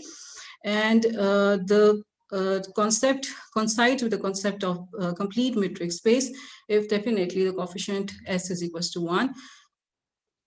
Okay, the next is definitely we have to modify the Banach contraction principle in B metric space. So we have used different lemmas which were constructed in which were defined in metric space, and then converted that lemmas into a B metric space, and modify the Banach contraction principle as if we have a B complete metric space with a coefficient S, and we define B. Here, the difference is that we have to define another constant, which is from 0, 1 interval, and alpha was already defined by Banach, which was from 0 to 1, but we have introduced a new constant B, which is from from again 0 to 1. And this self map is basically from a complete V metric space to its closed bounded set X, right? It is not a self map, it is basically from X, which is a complete V metric space, to a closed and bounded set X. Then mapping T is called, it's said to have a unique fixed point if it satisfy this condition, then which is the B contraction. This condition 2 is basically the B contraction. And if T satisfies this condition, then we ensure that T has unique fixed point. Okay. Next is about the generalized multi-valued alpha L almost contraction on B metric space. There are lots of contractions which are defined on different kind of structures, and we have modified them to explain it in the B metric space. We have taken definitely a B metric, and with coefficient S greater than n equals to 1. Then all we have to define is a multi-valued. So initially we have taken alpha to be a constant, but here the alpha is again a mapping. That's why it is called a multi-valued, because alpha is not a constant here. Alpha is a mapping, which is definitely varies according to your values in the domain and values in the range. Here we have introduced another addition of two elements, that is L, which is greater than 0, and it is a constant, and we have introduced an N, which is minimum of the distance between minimum of these distances, right?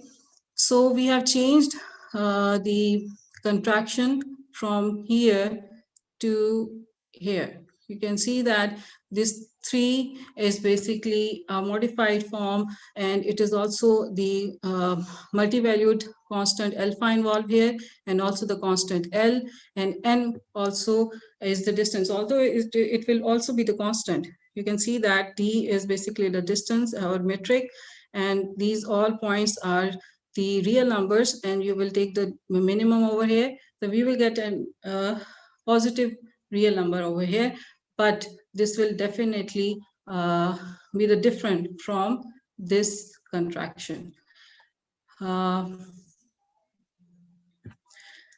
Okay, for that contraction, how we can define a fixed point for that contraction? That if we have this contraction, contraction number 3, then how we can find the fixed point for that contraction? Under what condition the contraction number contraction T has fixed point, which is unique? Then we have constructed a theorem that if we take a complete B metric space, we know that complete B metric space is a B metric space in which every B Cauchy sequence is B convergent, and T is a map which is taken from that B metric to its closed subset X, CX, right? Then these are the conditions under which this T will have unique fixed point.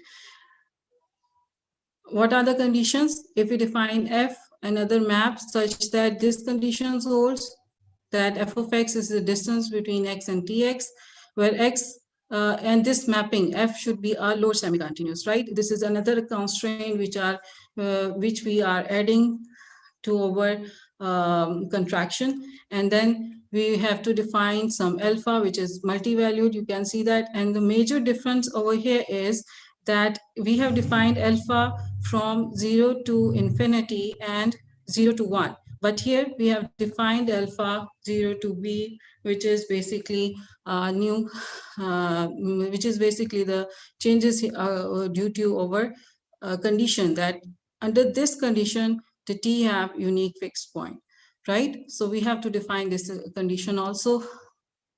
And the fourth one is the same as we have defined the third one. Then T has unique fixed point. That all the conditions, if all the conditions of the theorem fulfill, that T satisfy the contraction and also alpha satisfy these conditions, then T have unique fixed point. To prove this theorem, we have used the Banach contraction principle, which is the classic Banach contraction principle. All we have done is we have constructed a sequence, which is iterative sequence, and then we prove it that it is a Cauchy sequence. Iterative sequence, we have constructed the iterative sequence, and we prove it that it is a Cauchy sequence. And every Cauchy sequence in complete metric space is B convergent, and that converging point is proved to be a fixed point for that contraction, which is T, right? For example, if we have this set, which is I have taken from the Buckton paper, that he have defined B metric on this set such that d of x y is equals to x minus y x square with the coefficient s is equals to 2. And if we take mapping to be like this, then B is 1 by 7, and the function we have defined here, like in this form, that alpha is a multivariate, you can see that, and all the values are taken to be very appropriate, so that the conditions of all, so that our this condition number 3 must be satisfied. And under this condition, over all the postulates of the theorems are satisfied. So we have proved in our paper that T is not only a contraction, but T has a fixed point, which is also unique. Second is basically our generalized form of weak contraction on B metric space, which is psi alpha beta weak contraction. And first we have to modify definitely according to our structure, which is a B metric space. So we have to define it according to our B metric space, that if we have taken B metric and with the coefficient S is greater than 0, we have defined 3 mappings, and T, R, S, and they are called the generalized psi alpha beta V contraction. Why we call it V contraction? Because we have defined all these constant on it. The strong contraction is what Banach defined earlier, that alpha is a constant over there and alpha cannot be multivalued and all that. But we have defined alpha as a multivalued, and also we have defined some other mappings, phi and beta also, and also we have converted them to be a very restricted mappings, that the alpha is multivalued, phi is continuous and non-decreasing function, and beta is also a continuous function with this condition also. So as you have adding a constraint on your contraction, the contraction become more weak and weak, right? So that's why it is called a weak contraction on B metric space. You can see that it is it includes phi with continuous and non-decreasing function, beta with continuous with the condition that there is a condition number 6. If okay, the condition 5 is about the contraction, and the condition 6 is about the constraint which we are applying on alpha, beta, and phi. So we have to define under this under what condition that T, R, and S have unique fixed point, that all these structures satisfy the condition 5 and condition 6, but still we are able to find unique fixed point or not. So this is the theorem that if we take X, which is a B metric, and if we define any kind of partial order on it, then we are able to find that this T, R, and S will have a unique fixed point if these satisfies these conditions. So more constraints are added, more the contraction and more the Banach contraction principle is weaker, right? So that's why we call it a weak contraction. And you know that all these contractions must satisfy these conditions also. So if T, R, S can satisfy these conditions, then these contraction will have unique common fixed point, which is called Z in X.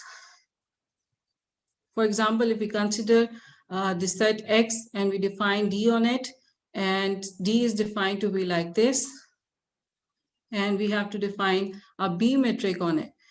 We have defined a B metric on it with the coefficient S is equals to 2. Again, this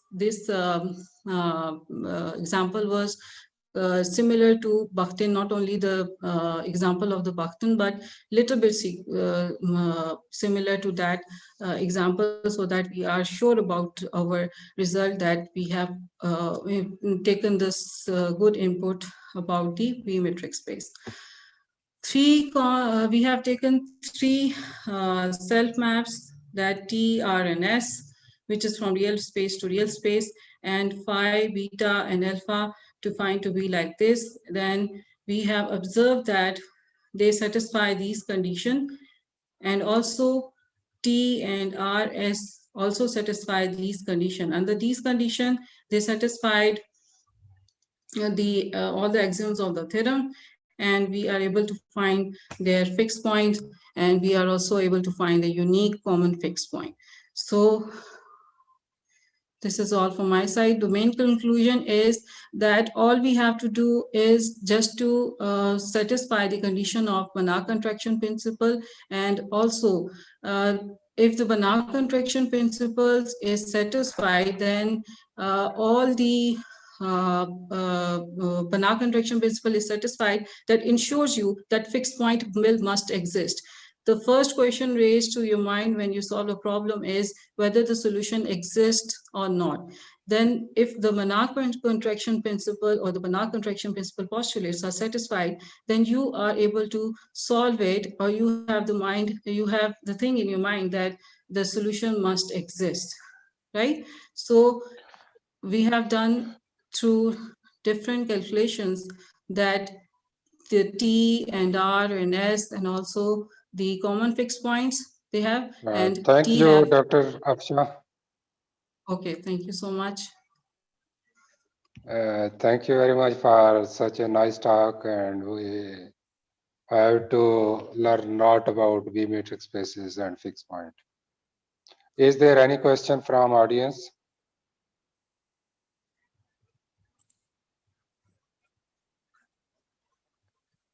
If no question from audience, then thank you again, Dr. Afsha. Thank you so much, sir. Thank you so much. Thank you. Our next speaker is Mr. Amir Rasool, and Mr. Amir Rasool is from Quartz University of Sciences and Technology. And today he will talk about an implicit wavelet collocation method for time fractional trichotomy and Caldish type equations. Mr. Amir, you have 15 minutes.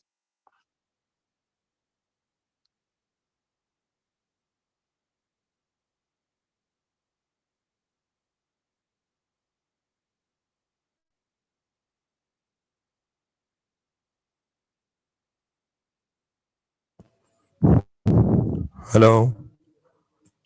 Yes, we can hear you. Screen show हो रहा है? Yes, screen show हो रहा है, इसको full screen कर दें.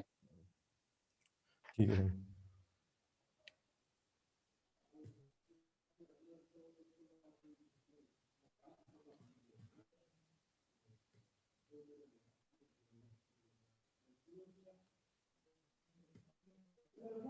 Okay, sir. Our topic is an implicit wavelet collocation method for time fractional trichotomy and Caldish type equation. In our layouts are motivations, introduction to numerical methods, Haar wavelets, and introduction Haar wavelets and its integration. Proposed method for 1+1 dimensional time fractional PDEs, test problems, conclusions, motivation fraction or non-integer calculus is concerned with derivative and integers of arbitrary orders. It was a reason and scientific discussion between L'Hopital and Leibniz and was remarkably stretched by eminent mathematicians such as Euler, Laplace, Abel, Lively, and Riemann. Fractional calculus has given more emphasis from last few decades because it has many applications in science and engineering.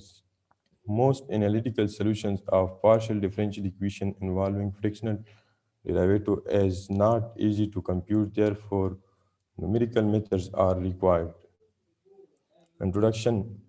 In numerical methods, Euler used finite difference methods and but did not give but did not gain finite difference method in 1768 but did not gain much attention until beginning of 20th century.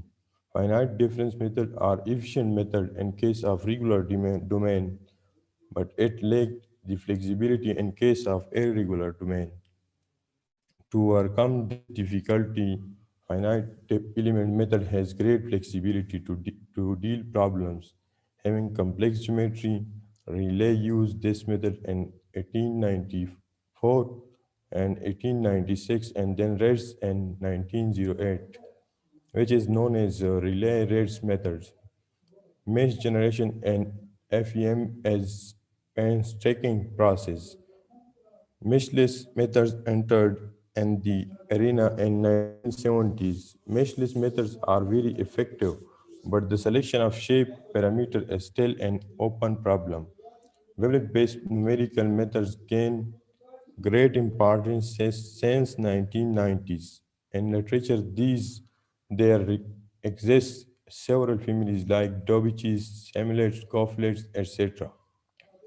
Wavelets have some interesting properties such as to detect singularities and express the function and different resolution level for the purpose of accuracy. Amongst different kinds of wavelets are wavelets deserve special attention. They are made up of pair of piecewise constant function defined by Alfred Haar in 1909. One possibility is to regularize the Haar wavelets with interpolating splines. This approach was realized by Cartini. Another method of solution was proposed by Chen and Hezhu in 1997. Lepid also used Haar wavelets for solution of higher order ODEs and two-dimensional Haar wavelets for solving PDEs. Haar wavelets were defined initially in the interval 0, 1, but Lepage defined them in a way that are applicable to finite domain, any finite domain A and B. In this case, the interval is divided into 2m subintervals of equal length. And here, delta x is used b minus a divided by 2m, where m is equal to 2 to the power j, where further two parameters are also discussed here.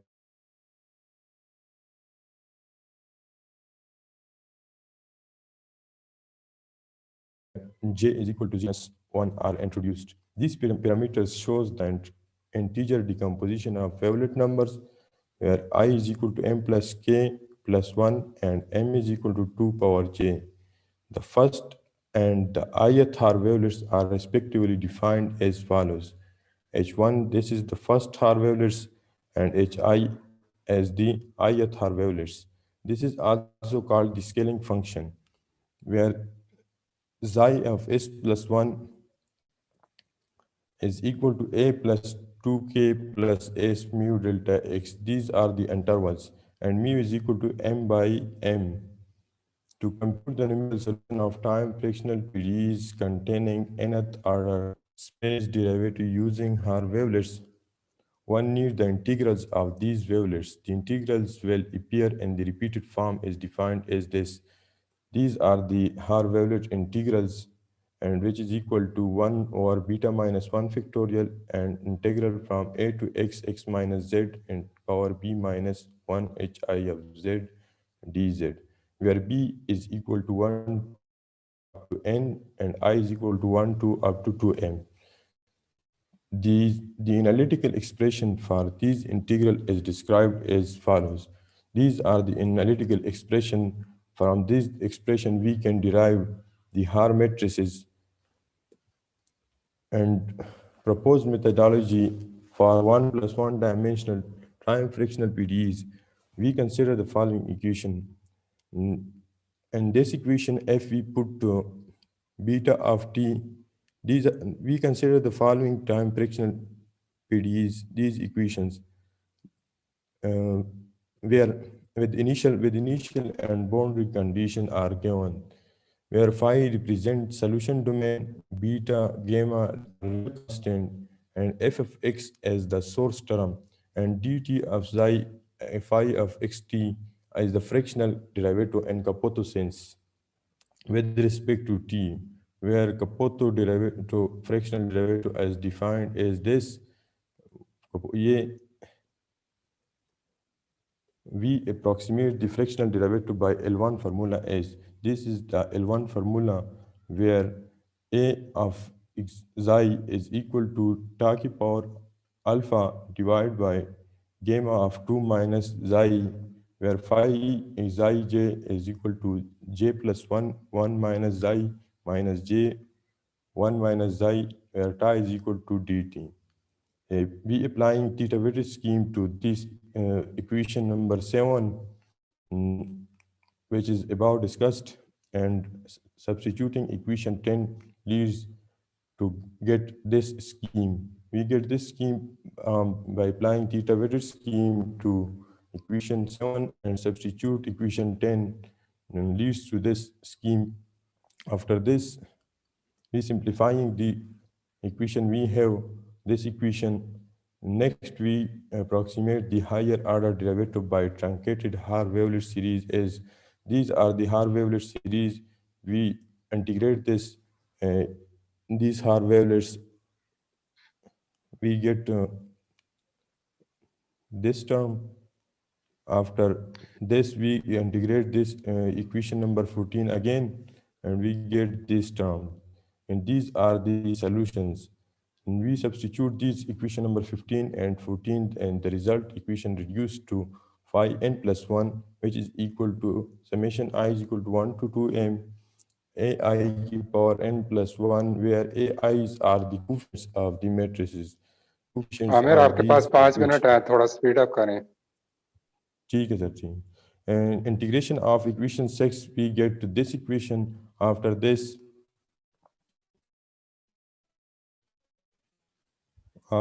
substituting values from equation 13, 16, and 17, and equation 12 using collocation points xm is equal to m minus 0.5 up divided by 2 power n, we leads to get to this system of algebraic equation which is discussed in equation number 18. We have some test problems. Problem number 1, and this here we apply the proposed method to some test problem in order to check the efficiency of these techniques. We compute L infinity and L2 norms, which are given as follows. This is the L infinity and this is the L2 norm. Here we have some problems. Problem number 1, consider equation 7 with parameter beta is equal to 1 and gamma is equal to 0. We take the solution domain phi is equal to minus 3 to 3 for this problem. Our scheme is defined in the domain 0, 1 for the reason the arbitrary interval a or b should be transformed to 0 or 1 by applying the transformation y is equal to x minus a divided by L, where L is equal to b minus a. The exact solution and the source term for this problem are given by this is the source term f of x t and psi x y t is equal to t sine x. The problem has solved for different values of j, t, and obtained the results which is given. This is the results comparison of error norms of problem 1 at different times in resolution levels for xi is equal to 0.6. These are the different norms, L infinity and L2 norms. And this is the solution profile of problem number 1. We have checked the approximate and exact solution at different values of t. Similarly, we have problem number 2. Consider this equation with the boundary values problem with initial and boundary condition, where f of xt is equal to this, f1 of this, and f3 is equal to this, and f4 is equal to these 4 functions are given. So the exact solution of this problem is this, and table 2. The absolute error of the present scheme are compared with previous work. It is clear from the table that the compute result are better than those presented. The graphical solution at different times are shown in the figure 1. From figure, it is obvious that the result of the current scheme promises well with exact solution. And this is the comparison of absolute error of problem number 2 with previous work for g is equal to 6 and t is equal to 1 and t is equal to 0.001. This is the absolute uh, error of problem number 2. And this is the solution profile of problem number 2 at different t values. Approximate solution is also given and the exact solution is also given. Next is the problem number 3. We consider the basic equation.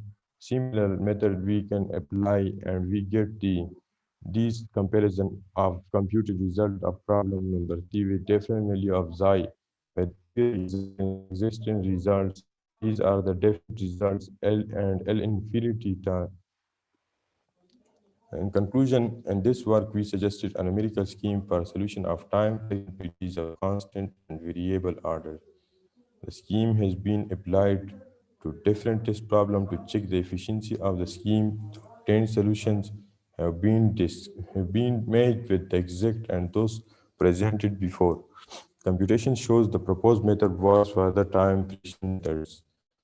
This was the presentation. This was my talk on an implicit wavelet collocation method for time fractional PDEs. Thank you, sir. Thank you, Mr. Thank you, Amir sir. Rasool. Yes. Our next speaker is Ms. Sobia Sardar.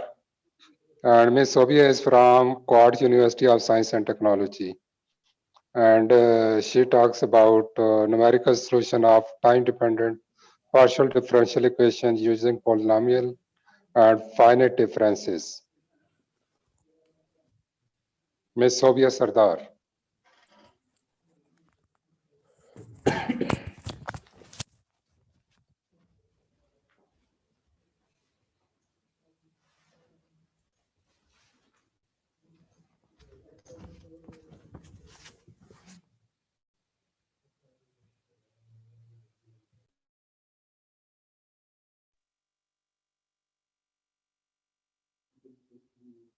Ms. Sobia Sardar. अस्सलाम वालेकुम वालेकुम अस्सलाम. Full screen कर दें. अस्सलाम वालेकुम before starting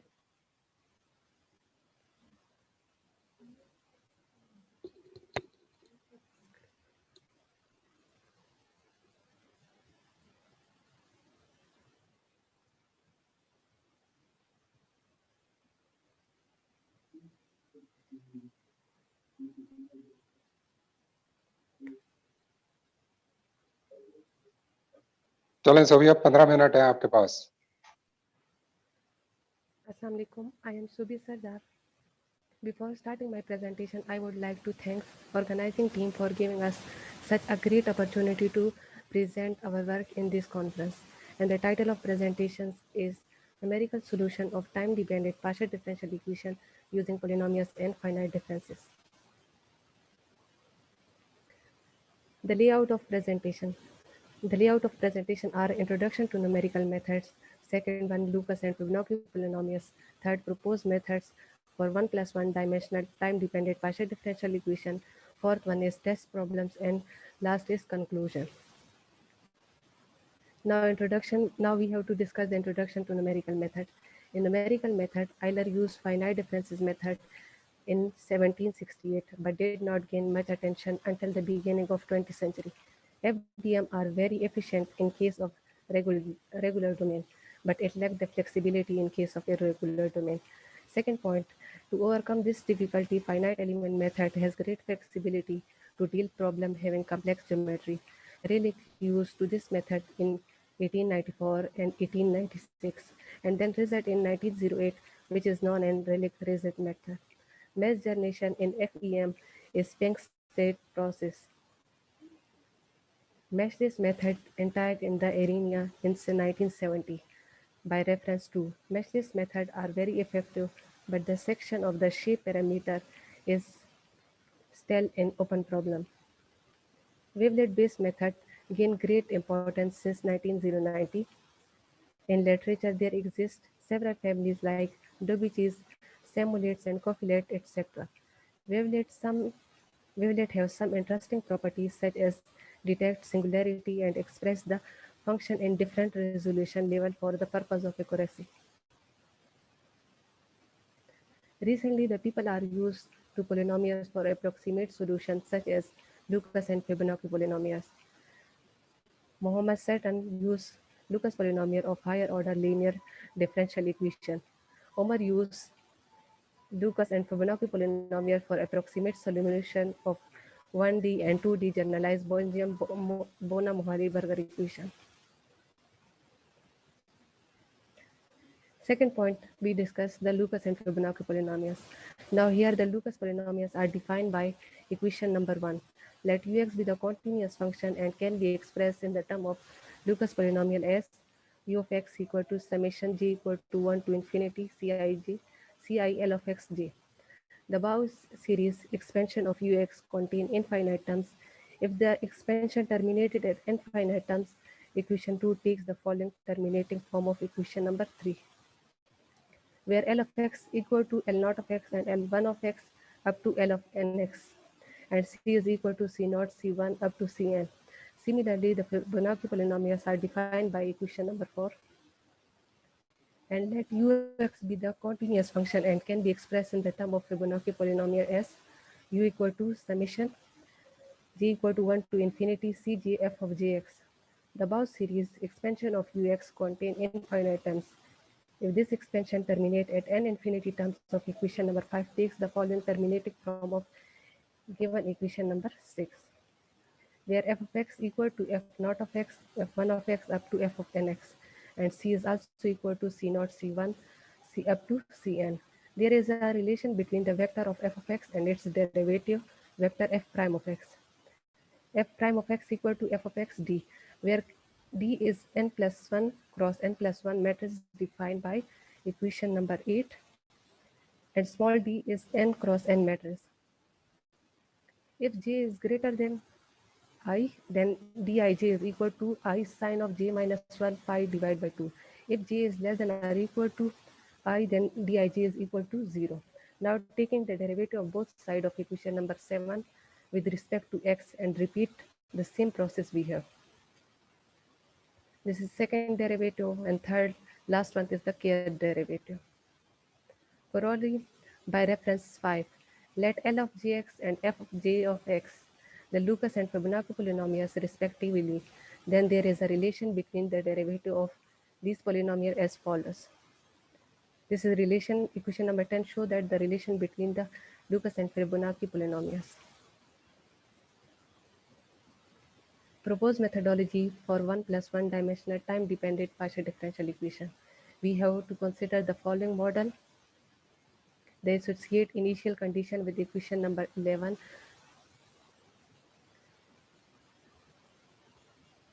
where sigma and del sigma denoted domain and boundary of the domain, and phi of x and psi of x are known as the function, and u is an unknown function to determine. When gamma equal to beta equal to 0 and k equal to 1, then equation 11 becomes the Harry-Dum equations. When k equal to 0 and beta equal to 1 and gamma equal to 1, then equation 11 becomes Bosonic equations. Using weighted scheme, theta weighted scheme to equation number 11 leads to, this is the weighted scheme of equation number 11. Let's see that equation 13, where un plus 1 equal to u of x, t of n plus 1, and tn plus 1 equal to t of n plus dt, and dt is the time step. Equation 13 contains the nonlinear term. To linearize those terms, we will use the following formula. Equation number 14, the nonlinear term convert to linear terms. Putting this value of equation 14 into equation number 13, we obtained the equation number 15. We assume that the approximate solution of n plus 1 time level based on the Lucas polynomial can be written as u of n plus 1 is also equal to L of x c. We can obtain higher derivative of un plus 1 in the terms of Lucas polynomial by taking derivative of equation 16 with respect to x as follows. So, equation number 17 represent the first derivative of u, 18 second derivative, and then third derivative. Plugging equation 17 to 19 into equation number 16 and describes the x into x of r, where x of r is the collection points, which is equal to a plus b minus a and r minus 1, where r is 1 to up to n plus 1, and x of r is less, a is less than or equal to x of r is less than or equal to b, leads to the system of the algebraic equation obtained as follows. Equation number 20. A is equal to r, where r is the column vector that calculate at every time step at x of r, and E is n plus 1 cross n plus 1 matrix, and C is n plus 1 cross 1 unknown Lucas coefficient vector. Now we have discussed the test problems. Here we apply the proposed methods to some test problems in order to check the efficiency of the technique. We compute L infinity and L2 norms, which are given as follows. L infinity, this is L infinity norms and L2 norms. Problem number 1. Consider the following equations. This is our Heredom equations by reference 6. The exact solution of the Heredom equation is this. The test problem has been solved for different value of n and t, and the obtained result are reported in table 1. Also in the same table to obtain a match with the previous work. The table 1 show that first column is the point of collection, and second column is exact solution, and third is present method, and last one column represent the reference by 6. Now in figure, the blue line represent the numerical solution and the red line represent the exact solution. Problem number 2. Consider the following equation. This is Bosniak equation, and with initial condition u of x equal to x of 0 equal to 1 minus x square, and the domain is 0, 1, and u of 0 t equal to 1, u of 1 t equal to 0, where t is greater than 0. In table 2, the present scheme are compared with previous work. It is clear from table that compute results are better than those present in reference 7. Now table 2 show that first column is represent the points, and second is the time when equal to t equal to 0.0025, and with compare with the reference 7. And as we see that the present method is better than reference 7. Third problem is we consider the following equation by reference 8 with the exact solution is also given by. In the table 3, the absolute error of the present scheme are compared with the previous work. It is clear from the table that computed results are better than those present in 8. The graphic solution at different time as shown in the figure 2. From figure it is obvious that the result of the current scheme promotes well that exact solution. Table 3. Comparison of computed result of the problem 3 for different value of t with the previous. Now this is present, and the third column show that the reference by 8 reference, and the fourth column show that the present result. This is also better than reference 8. We see that the figure, the blue line represent the exact solution and red line represent the present scheme. Conclusion. In this work, we suggest a numerical scheme for solution of time-dependent partial differential equation. The scheme has been applied to different 3 test problems to check the efficiency of the scheme. To obtain the result have been matched with the exact and those present before. Computation show that the proposed method has better outcome. Thank you. Thank you, Ms. Sobia. Is there any question?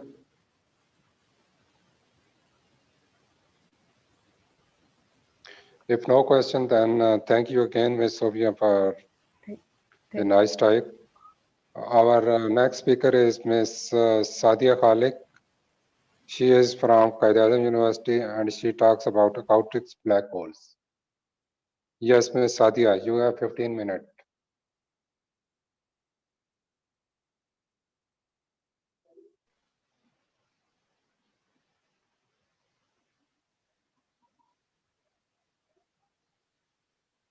Ms. Sadia.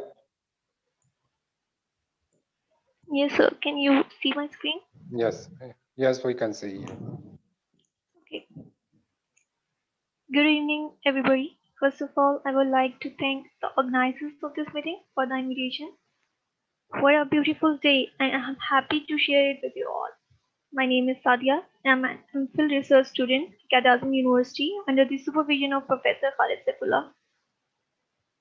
So today I'm going to talk about some of Matt Wies's work on acoustic black hole, which he published in 1998.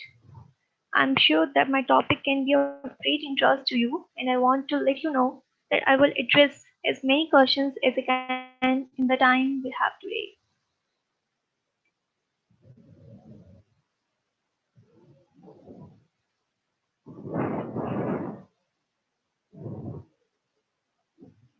Outline of my presentation is I would like to explain about black holes first, then I will move on and explain a little bit about acoustic black holes, and then I would like to give few examples, that is nozzle, vortex, and supersonic cavitation.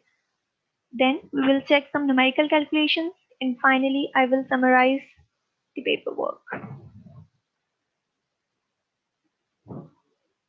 The standard description of a black hole is an object with such a strong gravitational force that light can't even escape once it moves behind a point of no return known as the event horizon. But in the 1970s, Hawking demonstrated that black holes should emit tiny amounts of radiation and gradually evaporate over time.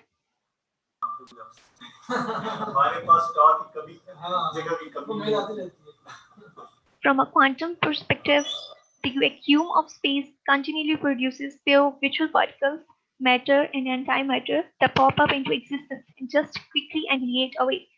Hawking proposed that a virtual particle pair, if it popped up at the event horizon of a black hole, one might fall in, but the other could escape, making it seem as the black hole were emitting radiation. But if that energy is coming out of the black hole, even from just the horizon, the black hole should shrink and eventually disappear. And whatever had fallen into the black hole essentially disappears. And the confusing thing is that quantum mechanics does not predict the disappearance of any information. So today's physicists widely believe black hole information is preserved. The question is how black hole information gets out. So physicists have turned to so-called analog black holes. Years ago in 1981, the theoretical physicist Bill Unruh suggested that Hawking's insight about black hole horizons should also apply to sonic horizons. This raised the prospect of testing Hawking's math by analogy of creating black hole analogs in the lab called sonic black holes that occurs in liquids.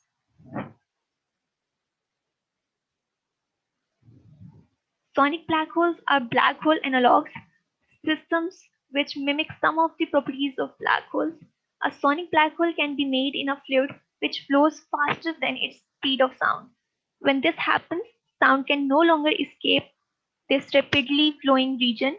It just gets swept away, just like light can't escape from the event horizon or a regular black hole.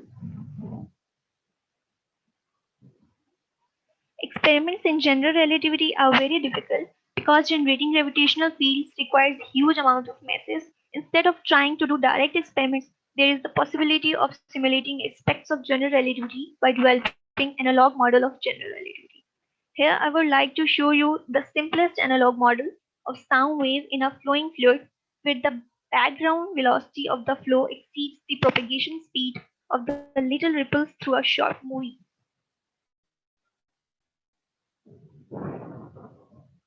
Suppose you are in a one-dimensional flow and you look at small excitations, and they can be moving up or downstream of the flow. But if you have a region where the fluid exceeds the speed of the little ripples on the free surface, then it means that if you are in this region, you cannot propagate against the flow. So let's say if you would be in this region where the flow is supercritical and I'm in the region where it's subcritical, and we want to exchange information only using the ripples on the free surface, then I can send information to you downstream, but you cannot send any information upstream because the flow is faster going downstream so that nothing can counter propagate. So in the region where exactly the two speeds,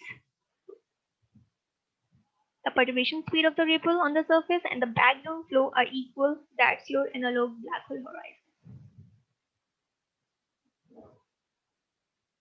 The same thing applies with nozzles. Consider laminar fluid flow through a nozzle. If the nozzle is sufficiently narrow, the fluid velocity will exceed the local speed of sound. If the fluid velocity exceeds the speed of sound, then sound waves cannot escape back out of the region of supersonic flow. Thus, a region of supersonic flow shares many of the properties normally associated with a black hole. Vortex is the analog model for rotating black holes. A draining bathtub with water swirling around the drain is a useful model for emphasizing the difference between an event horizon and an egosphere. So this is more difficult system. It's not one dimensional. It has a two-dimensional velocity component, meaning it has a radial component, the water is draining, and it has an angular momentum, the water is spinning. Let me show you a short video and explain it.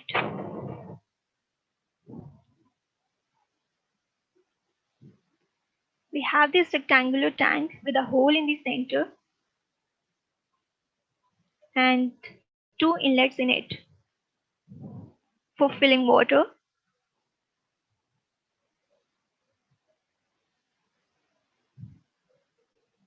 By feeding it in this particular way, we give it angular momentum. The water is coming in, and because of the way we feed it in, it starts spinning and it's draining in the center. So it's a stationary draining fluid flow or just a bathtub vortex flow.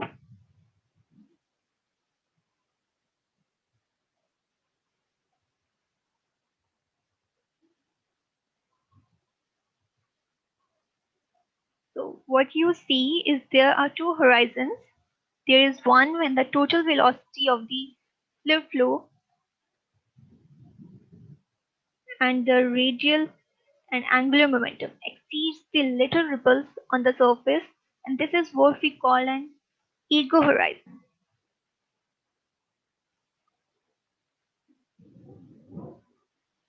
So any fluctuations that come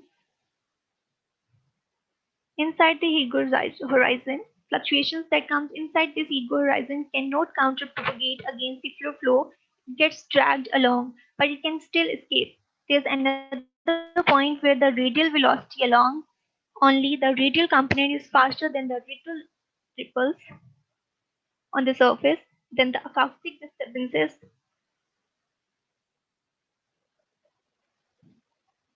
cannot escape from the region around the drain, and that's called the analog event horizon. So if you are in a flow,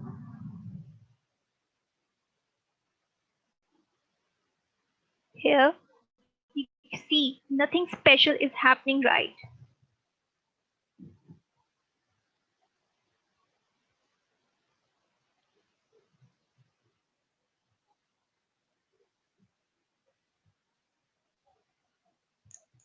Propagations can go in each direction. But if I'm going to a point where the background flow exceeds the perturbations, you see a little cone opening in the back, and this cone opens if the background flow exceeds the speed of the perturbation. You can see the cone nicely here. You see how the cone tilts more and more, and at some point this cone tilts completely inside.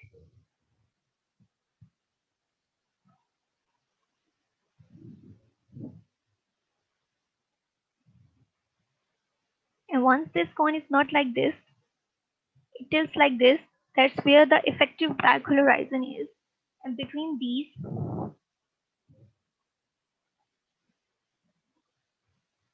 two horizons, there are some very interesting scattering process happening. A big part of that is to set up this background flow in the best way for the purpose of mimicking rotating black holes. So a rotating black hole has to have mass and an angular momentum.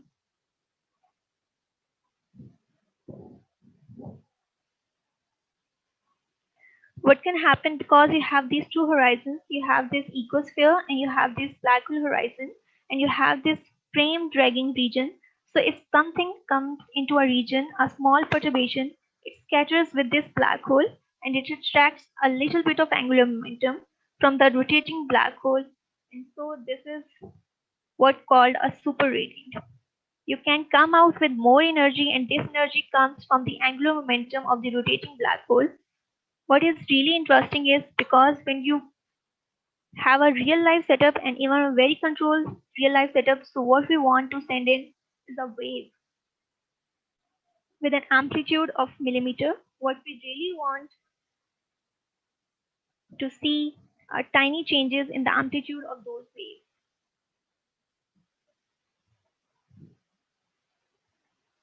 What we want to see is when the wave scatters with this vortex, with this analog rotating black hole, that it increases its energy by interacting with this effective rotating black hole. It gains energy, and that's exactly what should happen around astrophysical rotating black hole. An astrophysical rotating black hole loses its angular momentum, and one way of losing that is through this super radiant scattering process. So whatever comes, it's scattering with it, and it can actually transfer some of the angular momentum from the rotating black hole, for example, a gravitational wave or other objects. But this is more a test of principle to study this effect, which has not been seen before in a very controlled way. You can see all the waves coming in, and you can see how these waves scatters here and how they get deformed.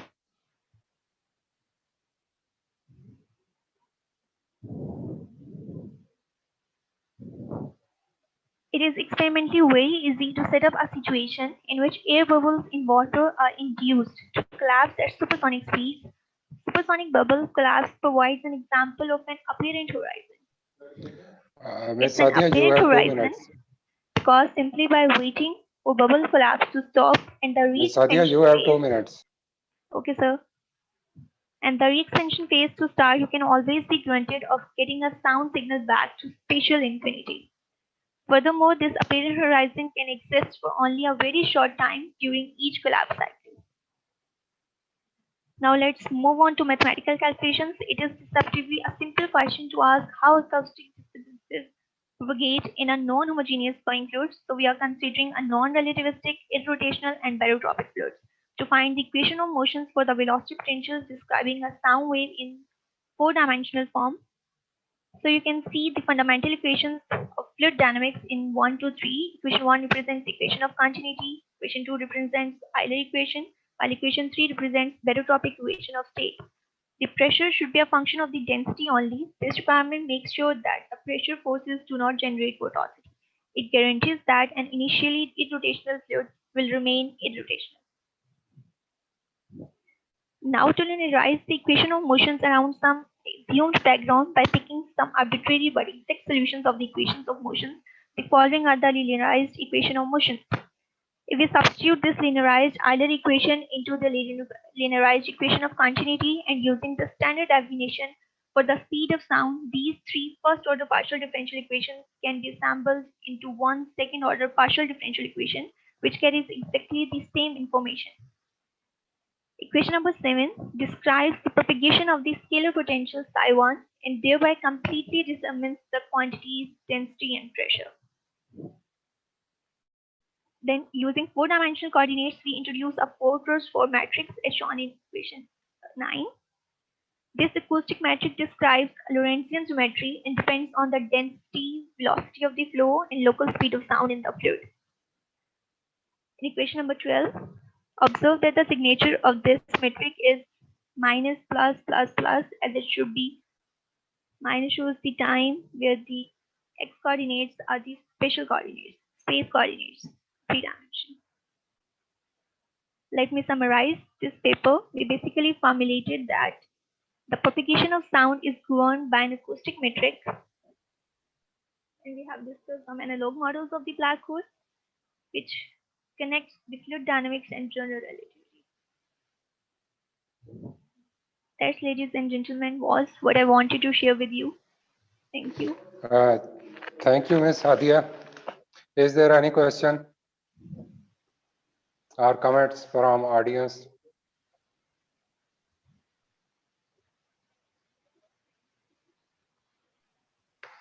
If no question, then thank you, Ms. Hadia, again for nice talk. Thank you. Okay. Thank you. Next, our speaker is Mr. Aslam Khan, and Mr. Aslam Khan is from Quad University of Sciences and Technology, and he talks about approximation method for multi-term time fraction diffusion equation. Mr. Aslam Khan, you have 15 minutes.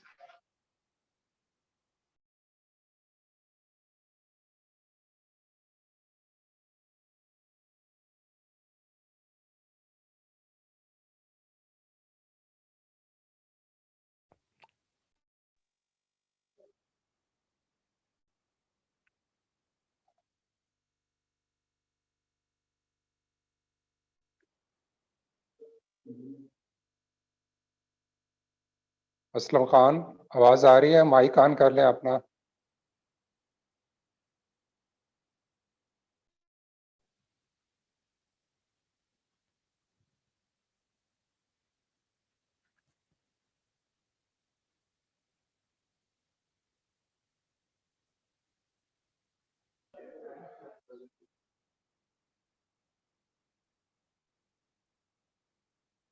Aslam Khan, presentation नहीं मिल रही। जी जी, अस्सलाम वालेकुम। वालेकुम अस्सलाम। आपकी screen show हो रही है, प्रेजेंटेशन ही खुली। स्क्रीन शो हो रहे हैं सर? जी जी, स्क्रीन शो हो रही है। प्रेजेंटेशन खोलें। सर जी प्रेजेंटेशन खोल रहा हूँ, लेकिन मतलब है ना वो ऑप्शन नहीं आ रहा। नहीं, प्रेजेंटेशन नहीं खोल रही। हाँ ठीक है सर, बस स्क्रीन शो हो रही ना? जी जी, स्क्रीन शो हो रही है। हाँ ठीक है। आवाज भी आ रही है। हाँ ठीक है। अस्सलाम वालेकुम। वालेकुम अस्सलाम। Before starting my presentation, I would like to thanks to our organizing that you provide such a great opportunity to us to present our work in this conference. Now my presentation topic about numerical solution of time fraction fourth order partial differential equation wave RBF's collocation method होता है। The layout of my presentation, first one is preliminaries, second one is introduction to numerical method, third one is radial basis function, fourth one is Kapotov fraction derivative, fifth one is proposed methodology, sixth one is test problem, or last one is conclusion. Preliminaries. Fraction calculus deal with derivative and integral of arbitrary order. This branch of mathematics attract research in the last few decades. Fraction order differential equations have recently proved to be available tool for modeling for many phenomena in engineering, physics, fluid mechanics, viscosity, mathematical biology, electrochemistry, and other sciences. Some interesting application of a fraction partial differential equation can be found in references too. Many researchers did considerable work to find the analytical solution of a fraction partial differential equation. Therefore, many researchers refer to numerical technique to find the solution of a fraction partial differential equation. The history and development of this field are provided in references 5. Introduction to numerical method. Euler used finite differences method in 1768 but did gain much attention until the beginning of 20th century. Finite differences method are very efficient in case of regular domain, but it is lacked the flexibility in case of irregular domain. This problem can be tackled easily with finite element method, but mesh generation is difficult. Meshless method entered in the area in 1970. This method are good. This method are good for approximation and required low computational cost. The extension, uniqueness, and convergence of this method was discussed by Mechley, Mediage, Frank, and Shebeck. The same author also studies that for a distant interpolation point, system obtained is in multi-quadric method is always solvable. Hahn and Maho extend the use of multi-quadric on the numerical solution of various ordinary and partially differential equation, included the nonlinear Burger equation with shock wave. Radial basis function. A real basis function xi from Rd to R domain Rd is called a radial basis function if there exists a unique univariate function eta from R positive to R such that xi of R is equal to eta of R, where R is equal to x नाम x belong करता है x belong to R power d, where d is equal to 1 to 3, and is called a collider norm. If one can set a relation between xi and gamma, xi of I of x is equal to eta into norm of x minus xi, where xi is the collocation point and x is the center point, where xi belong करता है r power d, then we can call xi has a radial basis function. Some commonly used RBF's approximation function are: number first one is a multi-quadratic. So इसकी जो c square plus r square square root. Second one is inverse multi-quadratic, 1 divided by c square plus r square square root. Third one is inverse quadratic, 1 divided by c square plus r square. Fourth one is Gaussian, e to the power minus c into r square. Our fifth one is Cusick-Matron, e to the power minus c into 15 plus 15r plus 6 into cr whole square plus cr whole cube. It is clear that multi-quadratic, inverse quadratic, Gaussian, and cubic matron RBX contain a parameter called a shape parameter. Kapotov fraction derivative. Kapotov fraction derivative of order alpha has defined as partial alpha u divided by partial t power alpha is equal to 1 divided by gamma of 1 minus alpha integration 0 up to t partial u divided by partial t into t minus half to the power minus alpha into ds. Second one, the partial when the value of alpha lies between 0 and 1, then we use this equation. Otherwise, for alpha is equal to 1, partial alpha u divided by partial t power alpha will be equal to partial u divided by partial t, where e is called a gamma function. Proposed methodology. Consider the following equation: partial alpha u divided by partial t power alpha plus partial 4 u divided by partial x to the power 4 is equal to f of xt, where t greater than or equal to 0, x belong करता है sigma, and 0 less than or equal to alpha less than or equal to 1, where sigma is equal to ab is a bounded domain. Assume initial condition u of xi is equal to 0 and Dirichlet boundary condition u of at is equal to g1 of t, u of bt is equal to g2 of t. We approximate partially alpha u divided by partial t power alpha using equation steric. First, when we define earlierly in a Kapotov fraction derivative, and partial u divided by partial x partial to the power 4 u divided by partial x, we will use theta, which scheme has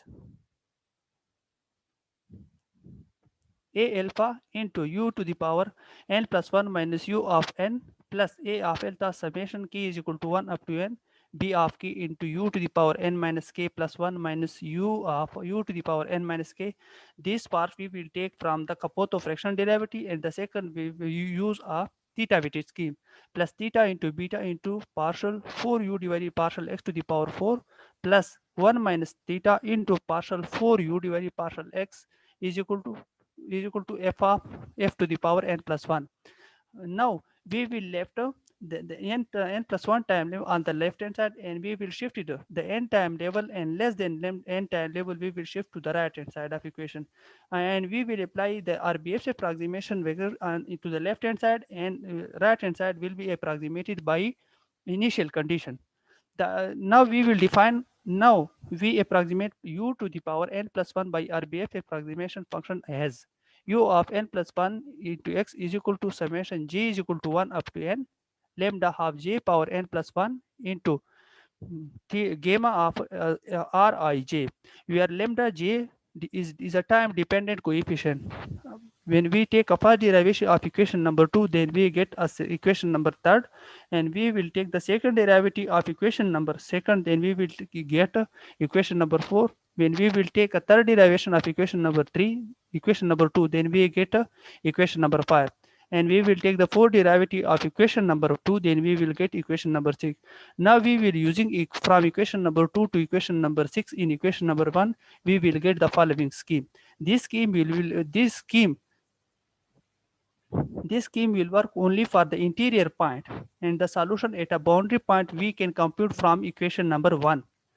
In a matrix form, the above system of equation can be written as A into lambda to the power n plus 1. We will shift it A to the right hand side, therefore we will take A inverse, where A is n cross n matrix and B is n cross 1 matrix. This is our proposed methodology, and now we will apply the proposed methodology to some problem. To test problem. To illustrate the accuracy of this problem, we compute the error norm L1 and L2 and L infinity. L2 norm is equal to norm of U approximate minus U of exact is equal to H into summation G is equal to 1 up to N into U minus capital approximate solution minus exact to the power N and all to the power 1 by 2. This is an expression to find the solution, to find the value of L2, and second one is expression to find the value of L infinity, where H is a spiral step size. Problem number 1. Consider the following time fraction fourth other partial differential equation.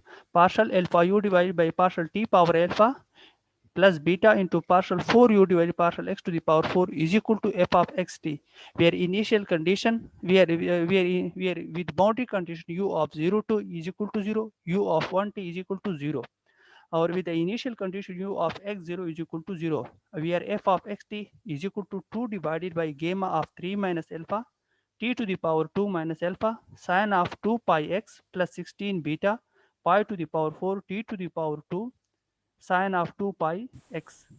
The exact solution of this problem is given by u of xt is equal to t square sine 2 pi x. This is the table of our result. We will get, for alpha is equal to 0.6, we will get L2 is 0.0089, and for alpha is equal to 0.6, we will get L infinity is equal to 0.001323. And when we measure our result, the previous result in our literature, and we can get a good result than the previous. From the graph we will see that the approximate solution are much agree with the exact solution. This is problem number 2. Consider the following time fraction fourth other partial differential equation. This is the second one, and we will, with the initial condition, with the boundary condition u of 0 to is equal to 0, u of 1t is equal to 0, with the initial condition u of 0, where f of x is equal to 1 divided gamma of 2 minus alpha t to the power 1 minus alpha sine of pi x plus beta pi to the power 4 t sine of pi x. And the exact solution of this problem are u of xt is equal to t sine of pi x. From the table we see that when we will give to the value of alpha 0.001, 0.003, we will get the corresponding value of for L2 and L infinity. And we will see from the graph that the exact solution are much agree with the exact solution. And this is the third one example, where partial alpha u divided by partial t power alpha plus beta partial 4u divided by partial x to the power 4 is equal to f of xt, with boundary condition u of left hand boundary is equal to 0, or with the right hand boundary condition will be equal to 0, and with the initial condition u of x0 is equal to sine pi x. We are f of xt is equal to 1 divided by gamma of 2 minus alpha t to the power 1 minus alpha sine of pi x plus beta pi to the power 4 into t plus 1 sin of pi x. Aslam आपके पास 2 minute हैं. जी sir. Exact solution are u of xt is equal to t plus 1 into sin pi x. And this is our table, and the third one we will say that the graph will show that the exact solution much agree with the approximate solution. Conclusion: in this work, the RBX approximation method is applied for the approximate solution of fourth order time fraction diffusion equation. Performance of the proposed method has been examined using absolute error norm L2 and L infinity. The approximate solution has been compared with published work given in the literature. The results show that the present method gives better accuracy in comparison with the published article. Or thank you. Any questions, sir? Thank you, Mr. Aslam, for such a nice talk. Yes, sir. Any question from audience?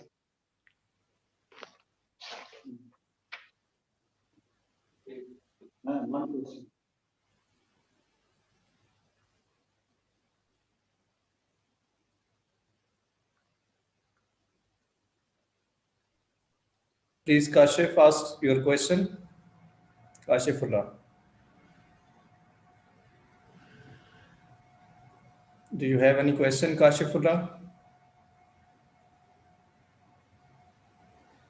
How to find exact solution? I think there is no question. Our next and last speaker is Mr. Wahidullah. Second last speaker is Mr. Wahidullah from Quad University of Science and Technology. He will talk about classification of two-dimensional third-order nonlinear cubic ordinary differential equation by complex symmetry method. Yes, Mr. Wahidullah, you have 15 minutes. Best also.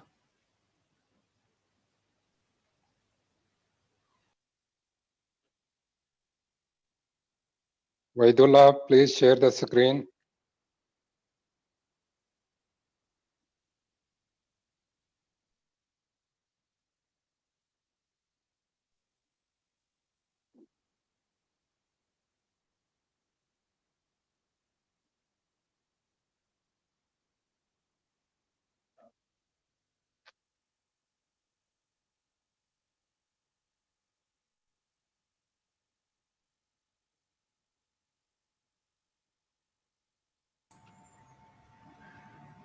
Wahidullah please अपनी screen ये slides open कीजिए please.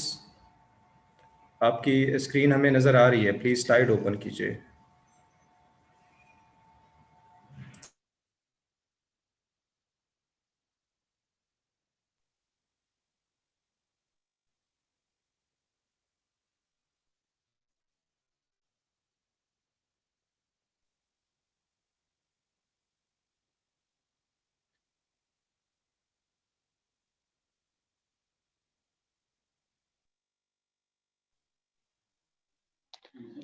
Wahidullah, आवाज आ रही है?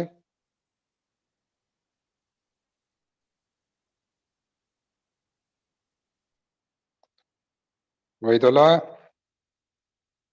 आपका mic off है, mic on कर लें. आवाज आ रही है?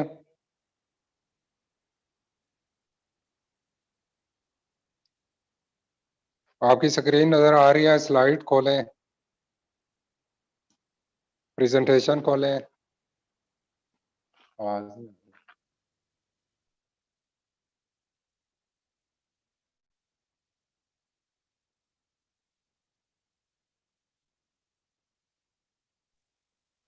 वहीदुल्ला, आवाज आ रही है?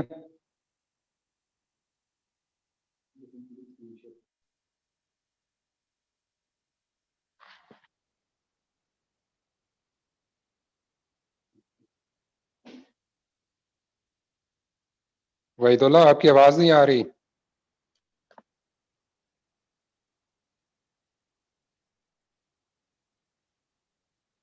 आपका माइक ऑन है?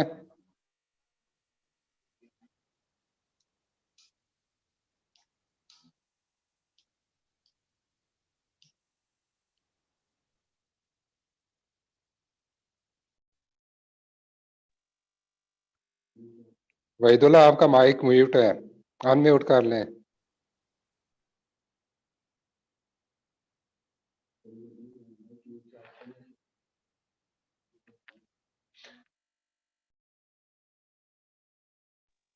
वहीदुल्ला नीचे माइक नजर आ रहे हैं, इसको अनम्यूट करें, फिर आपकी आवाज आएगी।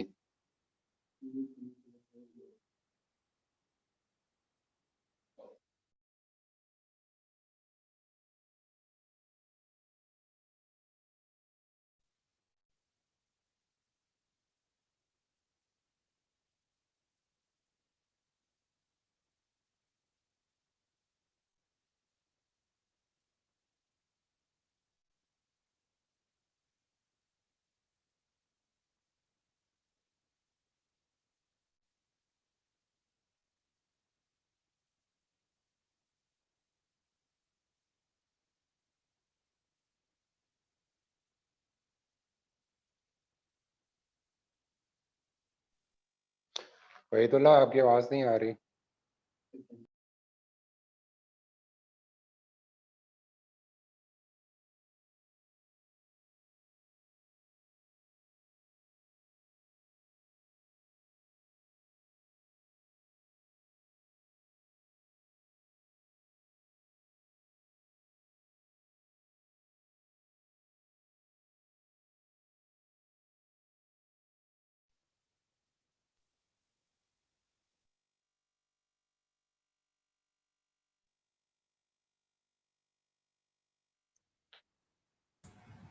वहीदुल्ला आपको बटन नजर आ रहे हैं, उसमें म्यूट वाले को क्लिक करते हैं।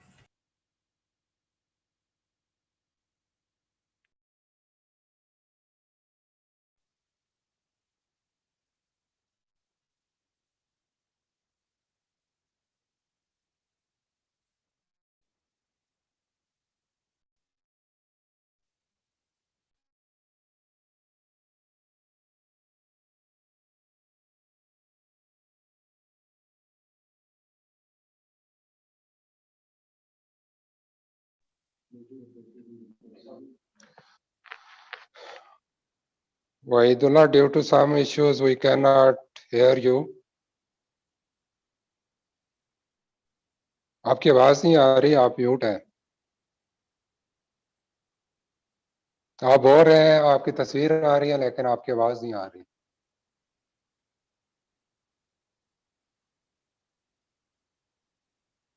बोल ही जा रहे हैं। चले Wahidullah,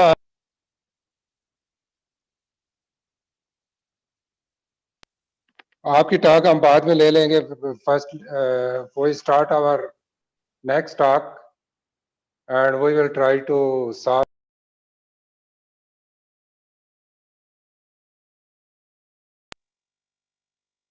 Our next speaker is Dr. Mohammad Qasim. Dr. Mohammad Qasim is specialist in category theory and approach spaces, topological spaces. And Dr. Qasim is working in School of Natural Sciences, NUST, Islamabad. Yes, Mohammad Qasim.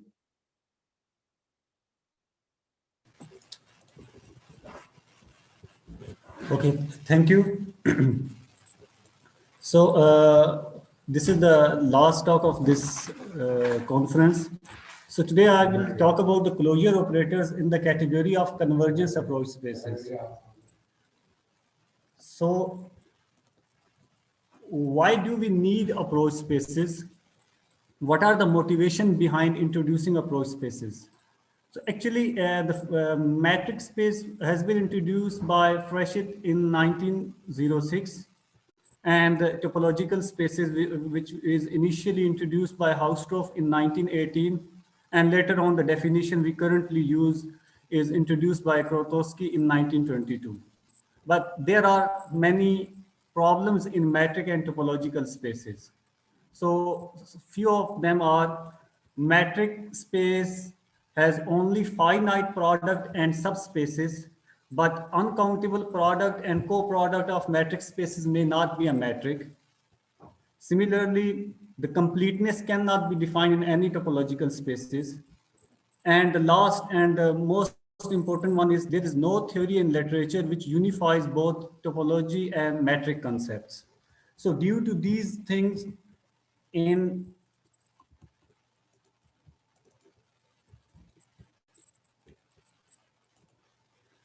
1989, Robert Levin introduced approach spaces to solve these problems, and it is depend upon the point to set distance rather than point to point distance. So as we know that approach space is actually the generalization of metric and topological spaces. So it can be defined in several equivalent ways. For example, in the terms of distance approach space, convergence approach, gauge approach system, and Hull approach. Due to the fact that, and these definitions are equivalent to each other due to the fact that topological spaces can be defined in several different equivalent ways. For example, topology can be defined by open set, by using filters, by using neighborhood, etc.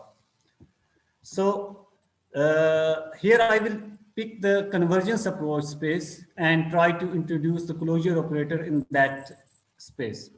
So first I started with the filters. Filters were introduced by Henry Cartan in 1937 to define the convergence structures as an alternative to NET or Merge-Smith sequence. So here is the definition. If we have given a set and Px with a power set of X, alpha is any collection of sets, then it must satisfy these two conditions. Their intersection should be there if two elements are there. And if one is there and one set contains other set, then the second set should be in that collection as well. So here are few examples of filters. For example, if we take two elements, then there are 4 different filters are possible on this 2 element set. And if we take any non-empty set, then we can always define a filter in this way. And similarly, if we have given a topological spaces, the filter can be defined in this way. Now, similarly, we have a filter that is called as cofinite filter. And later on, we can define a filter by using sequence, which is said as a filter induced by a sequence Xn. So these are some examples of filters. So now we come to convergence approach spaces. So convergence approach spaces has been introduced by Eva Colibundres and Robert Levin to study some convenient categorical properties which fail in classic approach spaces. Actually, here the convenient categorical property means it doesn't satisfy the Cartesian closeness, which is main property of convenient category, means in the sense of category. So we defined we initially said X be a set and Fx means the set of all filters on that, and the stack, which is denoted by this A, is defined by this way. So basically convergence approach spaces is a map which takes filter to the set X to X, which takes again a value to, which assigns a value between 0 and infinity. So it satisfies the following 3 axioms. Here you can see that this lambda filter to X must be 0 if they are same elements. And if one filter is subset of another, and if we apply the lambda, then the lambda beta should be less than lambda alpha. And similarly, the last property is the intersection of 2 filters. And if we apply the lambda structure on that, then this would be equal to the supremum of lambda alpha and lambda beta. So here is the one example of convergence approach spaces. So what are the contractions or the map or the relationship between 2 convergence approach spaces? So if we have given 2 convergence approach spaces, the contraction is defined in the similar way as Professor Günther Jaeger defined in approach spaces. So CAP is a category which whose objects are convergence approach spaces and the morphisms are contraction maps. So as I said earlier, approach spaces unifies metric and topological concepts. So sure, every metric space in the convergence space which can be defined in this way. And similarly, every topological space is a convergence space which can be defined in this way. Here, alpha to x means the filter converges to x in the sense of how a filter converges to a point.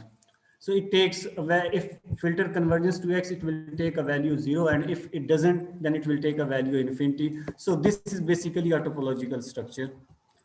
So now we move to next, means what are the category theory and what is a topological category? And later on, we define the closure of objects and closure operators in this category, and we characterize for convergence approach spaces. So what is a category theory? Actually, the audience is from different areas, so that's why I started with the basic ones.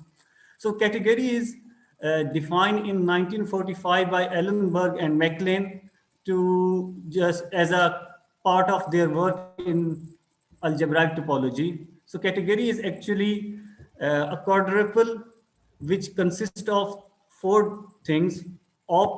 Object C means the objects of that category. Home C means the morphisms or the maps, or let's say the arrows between those elements. And identity means the identity map. And this composition means the composition of 2 maps. And apart from that, this binary operation is actually the composition of morphisms and satisfy the following, these 2 axioms. Means this composition of H with respect to G of F must be equal to composition of G and then F. And similarly, composition with identity must satisfy this condition. So here are 2 examples. Group, if we take a group, so GRP is a category whose objects are group and morphisms are group homomorphisms. And later on the top means the category of top whose objects are all topological spaces, and the relationship between those topological spaces are continuous maps. So what is functor in a category theory? Functor is between 2 categories. It's a map which satisfies these 2 conditions. Means if we take object from C category and under this F, it will be an object in this epsilon category. And secondly, satisfy these 2 axioms. The identity in identity map in C category must be preserved. And the third one is if we took 2 morphisms in C category, and then after composing those maps, and if we apply this F1, then F of G of must be equal to F of G composition with F of F. So here is one example of functor. Here we take the functor from metric to topological spaces. Here we took metric, and the functor is defined as X tau D, where tau D is the topology induced by metric D. Now, what is topological category? So topological category is actually introduced in 1917 by Hurley to extend the fundamental properties of topology to category theory. So here is the definition of topological category, or what we say the topological functor.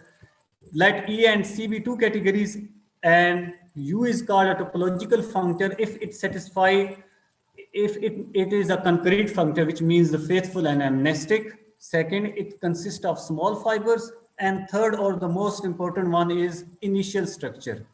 Initial structure, let me explain from here. Initial structure means, in a simple words, I can put it that this K morphism from Y to X, there exists opposite to that in this category, such that from Y this delta prime to X delta steric, there should be at least exist a morphism such that these diagrams are commutative. So here are the examples. From top to set is a topological functor, and we say this is a forgetful topological functor. And what from group to set is not a topological functor, because the initial lift doesn't exist in a group. Initial lift, I can put it in a simple way as initial lift means the infinite product and its subspaces. So here I took the special case of initial lift in the case of category top. So actually the initial lift in top category is actually the initial topology which is induced by this map. For example, if we have all the topologies on codomain, and we are looking for the topology on domain. And there is a unique topology, and which is actually the smallest one, can be defined in this way. And this topology is called initial topology, and this corresponds to initial lift in top category. So some special form of initial topologies are subspaces and product topologies. So the group structure cannot always induce its subgroup. For example, we can't say that a group and a subset of its group will always is subgroup. For example, Z with respect to addition is a group, but N is a natural number, is a subset of Z, but natural number is not a group with respect to the same operation that we take on Z. So now we again move back to convergence approach spaces. So convergence approach space is a topological category which can be defined in this way. So their initial and final structures are actually, final structure is actually the dual of initial structure. So here is the initial structure which can be defined in this way, and the final structure is defined in this way by Robert Levin and Eva Levin. So here is the discrete structure. Discrete structure means if the filter is equal to X filter, means the singleton filter, then it takes the indicator map. This theta X means the indicator map. If this X is inside a set, then it will assign a value, it will take a value 0, otherwise infinity. And indiscrete structure can be defined in this way. So this category of convergence approach spaces is a topological category, and at the same time it is a Cartesian closed topological category, or in other words, quasi-topos. Now, what is the closure operators in topological category? So first, we define the closed object in topological category. So here, let X be a set and P be the element of X, and X infinity means the countable Cartesian product of X. We define infinite wedge product is formed by taking countably many disjoint copy of X, and they are identifying at point P, means the different X's, they are all identified or intersect on one point which is named as P. Or in other words, if we talk about categorical term, this is the multiple push out from 1 to X P map. So first, here we define infinite principal axis map and the fold map. So infinite principal axis map is defined from infinite wedge product to X infinity, which means the countable Cartesian product of X is defined in this way. APXI is defined, means X goes to the ith place, rest of them are P and P. And in infinite fold map, they are all elements are just folded. So how can we define closed object in a topological category? So basically, this closed object is defined in 1991 by my advisor to introduce the separation properties and notion of closeness in a topological category. Let E be a topological functor and B be the object with the UB is equal to X, and P be the element, any element in X. And here is the identification map. Identification map means if X is in M, it will assign a value star or static or whatever you say. Rest of the element goes in the same way. So it is basically a quotient map. So P, a point, we said a point P is closed if and only if the initial lift of these source means induced by A, P, infinite wedge principal map and the infinite fold map must be discrete, then this point P is called closed. And a set M is called closed if and only if this image of M, means which was the steric, is closed in X by M, or in, let's say, in this set, or M should be equal to infinity. And M is strongly closed if X by M is T1 at star, or means the local T1, or M is equal to infinity. So now by using these three definitions, we try to first define the closed point, then closed set, then strongly closed set. And later on, by using these things, we define the closure operators. So first we introduce the co-product. Here is the reference. It is actually one of my paper where we actually introduce the co-product, and later on by using this co-product, we characterize the closed set. So here the close X in a convergence spaces, a point P is called closed if and only if lambda X, the filter X and P is either equal to infinity or lambda this top Px or is equal to infinity. And here we define the strongly closed set, which says if for any X, if X is not in M and Y is in M, then their distance or the convergence structure will assign a value infinity. And in the case of filter, beta union this M should be a proper filter. Proper filter is simply the empty filter, or let's say the largest filter shouldn't be there. Means filter infinity, which is equal to Px, shouldn't be there. So here is the example. All the set in discrete approach spaces are strongly closed. Here we define in a similar way the closed sets. And what is the relationship between these strongly closed and closed set? So we said every strongly closed object in this category is closed, but the converse is not true. Here is the counter example.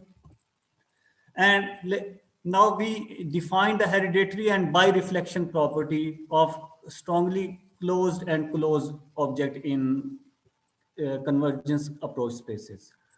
So here we said if A is any subset of Y is strongly closed, or let's say the closed, so their inverse must be closed or strongly closed.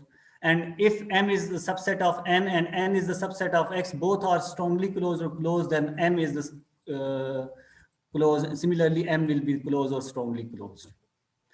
So now by using those closed and strongly closed object, we define the closure operator. But first, what is the closure operator? Let's see. So in 1987, Dikranjan and Julie defined closure operators, and later on their categorical versions are defined by Tholen and Dikranjan in 1995. So here is the definition of closure operators. It's actually similar to the same closure that Professor Jagger mentioned in his talk. Means CM means the M bar, let's consider it in this way. It's always the subset of M should be the subset of CM, and if N is subset of M, then their closure must be satisfied the same way. And in continuity condition, the closure of F of closure of M should be the subset of closure of M Fm. And if the closure of closure is equal to closure of M, then we say this is idempotent closure. So we, here Tholen and Dikranjan defined the closure operators. If they define in this way, epsilon 0c means the zero closure operator, which is defined in this way. If X is in closure of Y and Y is in closure of X, then they both should be equal to each other. And similarly, if the closure of singleton set is equal to itself, then they give a name as closure 1C. And if the closure of a diagonal is equal to itself, then they say closure 2C. And for the case of topological spaces, all these 1, 2, and 3 are reduced to T0, T1, and T2 spaces. Now we define the closure operators in convergence approach spaces. So first we define the closure of M and then the strongly closure of M by this way. And later on we said the closure of and strongly closure of M set are weakly hereditary, productive, and idempotent closure of convergence approach spaces. And here we characterize each of these three closures with respect to either closure and strongly closure. So we got such kind of result for closure 0C and 0 strongly closure. And similarly with respect to 1C and 1CL. And it is interesting to see that 1CL correspond to T0 convergence approach spaces and 1SCL correspond to T1 convergence approach spaces. And similarly, later on, we defined the strongly closure closure 2Cl, 2SCl, and 2Cl. And later on, we show that each of these subcategories are epi-reflective subcategories of convergence approach spaces. And here we gave the comparison in category, means in category of topological spaces and continuous map. Those closures are, the relation is in this way. Top 2Cl is equal to top 2Cl to SCl, and which is the subset of the second one, means closure and strongly closure are equal. So therefore their corresponding closure operator are equal in topological spaces. In Bernoulligical spaces, means where it is a different space, and the category of Bernoulligical space and the relation between them is a bounded map. The closure, all the closure are subset of strongly closure. In pre-order space or order preserving map, we have such kind of relation. In filter convergence space, or let's say the Kant convergence space, we have such kind of relation. And in convergence approach spaces, we found such kind of result, means closure are subset of each other, strongly closure are subset of each other, and closure normal or the classical closure are subset of each other. And there is no proper relationship between these two. We can't say that they always imply each other. So this, all the result I took from my recently accepted paper, Closure Operators in Convergence Approach Spaces. You can see all the proofs of this theorem in this paper. And as a future work, we are looking for first to extend this convergence approach spaces in the, we will try to just look in the quantile structure of convergence approach spaces, and later on we try to define these objects in that quantile convergence approach spaces. So here are the references. Any question?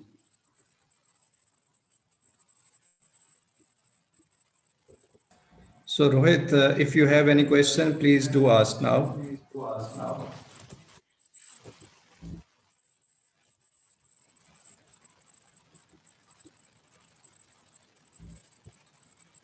Rohit, do you have any question? No. Okay, we thank the speaker and the conference secretary of the conference again. And this is the end of the conference. This was the last talk. We tried to connect Mr. Wahidullah, but he is not available now. So this would be our last talk. And now I would request Dr. Miraj Mustafa Hashmi to give closing remarks of the closing session of the closing conference.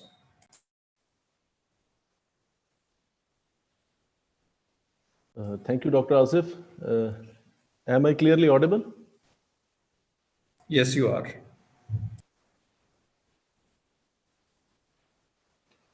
Okay, so in the name of Allah, the most gracious, the most merciful, worthy speakers and participants, principal SNS and faculty, Assalamu alaikum.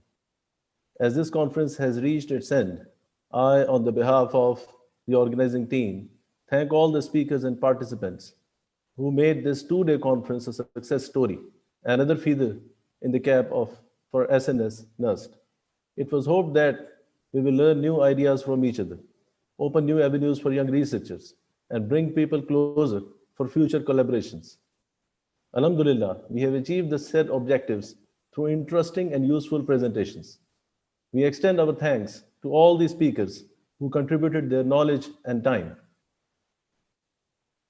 Ladies and gentlemen, a conference is a chance and a forum to share your views in research with others and make new contacts. It is a moment of pride to mention that the response to this conference has been an overwhelming one. The conference has attracted as many as 150 attendees and 24 guest speakers, out of which 7 talks are from the foreign speakers. The covered research areas included, but not limited to, graph theory, symmetry analysis, mathematical physics, differential equations, fluid mechanics, topology, and image processing. Finally, I would like to say that it was indeed a pleasure and honor to host this conference. We hope that this conference has benefited you in one way or the other, and you have enjoyed it very well. We would like to witness your participation again with the same heartening response as you have shown on this event. Finally, I would like to thank once again the organizing team, especially the conference chair, Dr. Muhammad Asif Farooq, the conference secretary, Dr. Muhammad Qasim. Jazakallah, and may Allah bless you all. This is what I had to say. Thank you. So there will be a photo session. Thank you, Dr. Miraj. There would be photo session for the panelists. If you could just turn on your camera, so we could have some memorable picture at the end. Okay. Professor Muller, if you could just please turn on your camera, if you can hear me.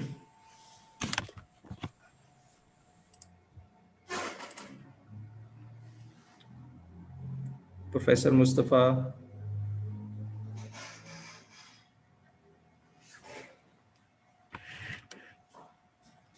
Dr. Rashid, Professor Mustafa, yes, thank you, Professor Mustafa.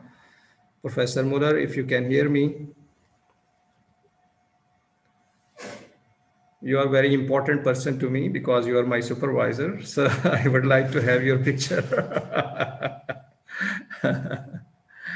Okay. No, probably he's not here. Yes, okay. I can't. Hello. Thank you.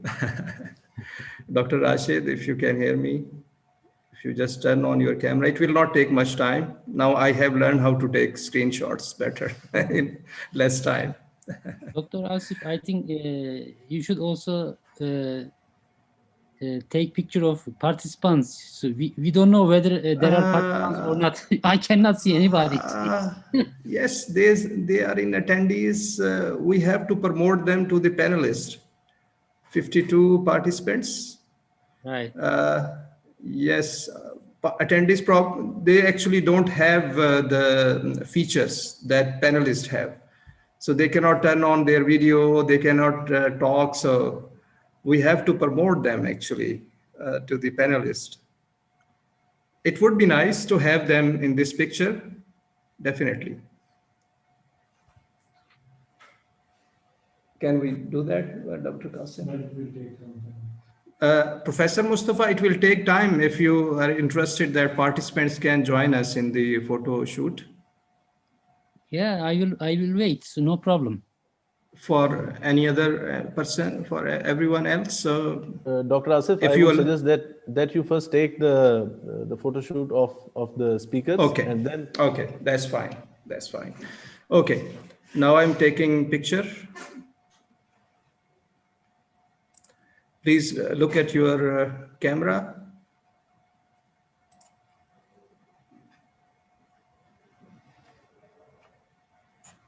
Please wait.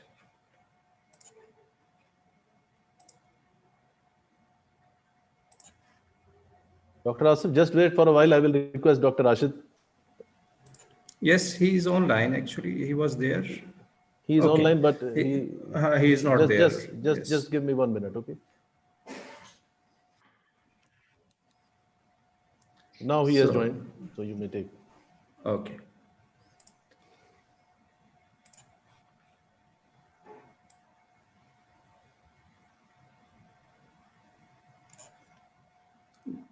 One more picture, please.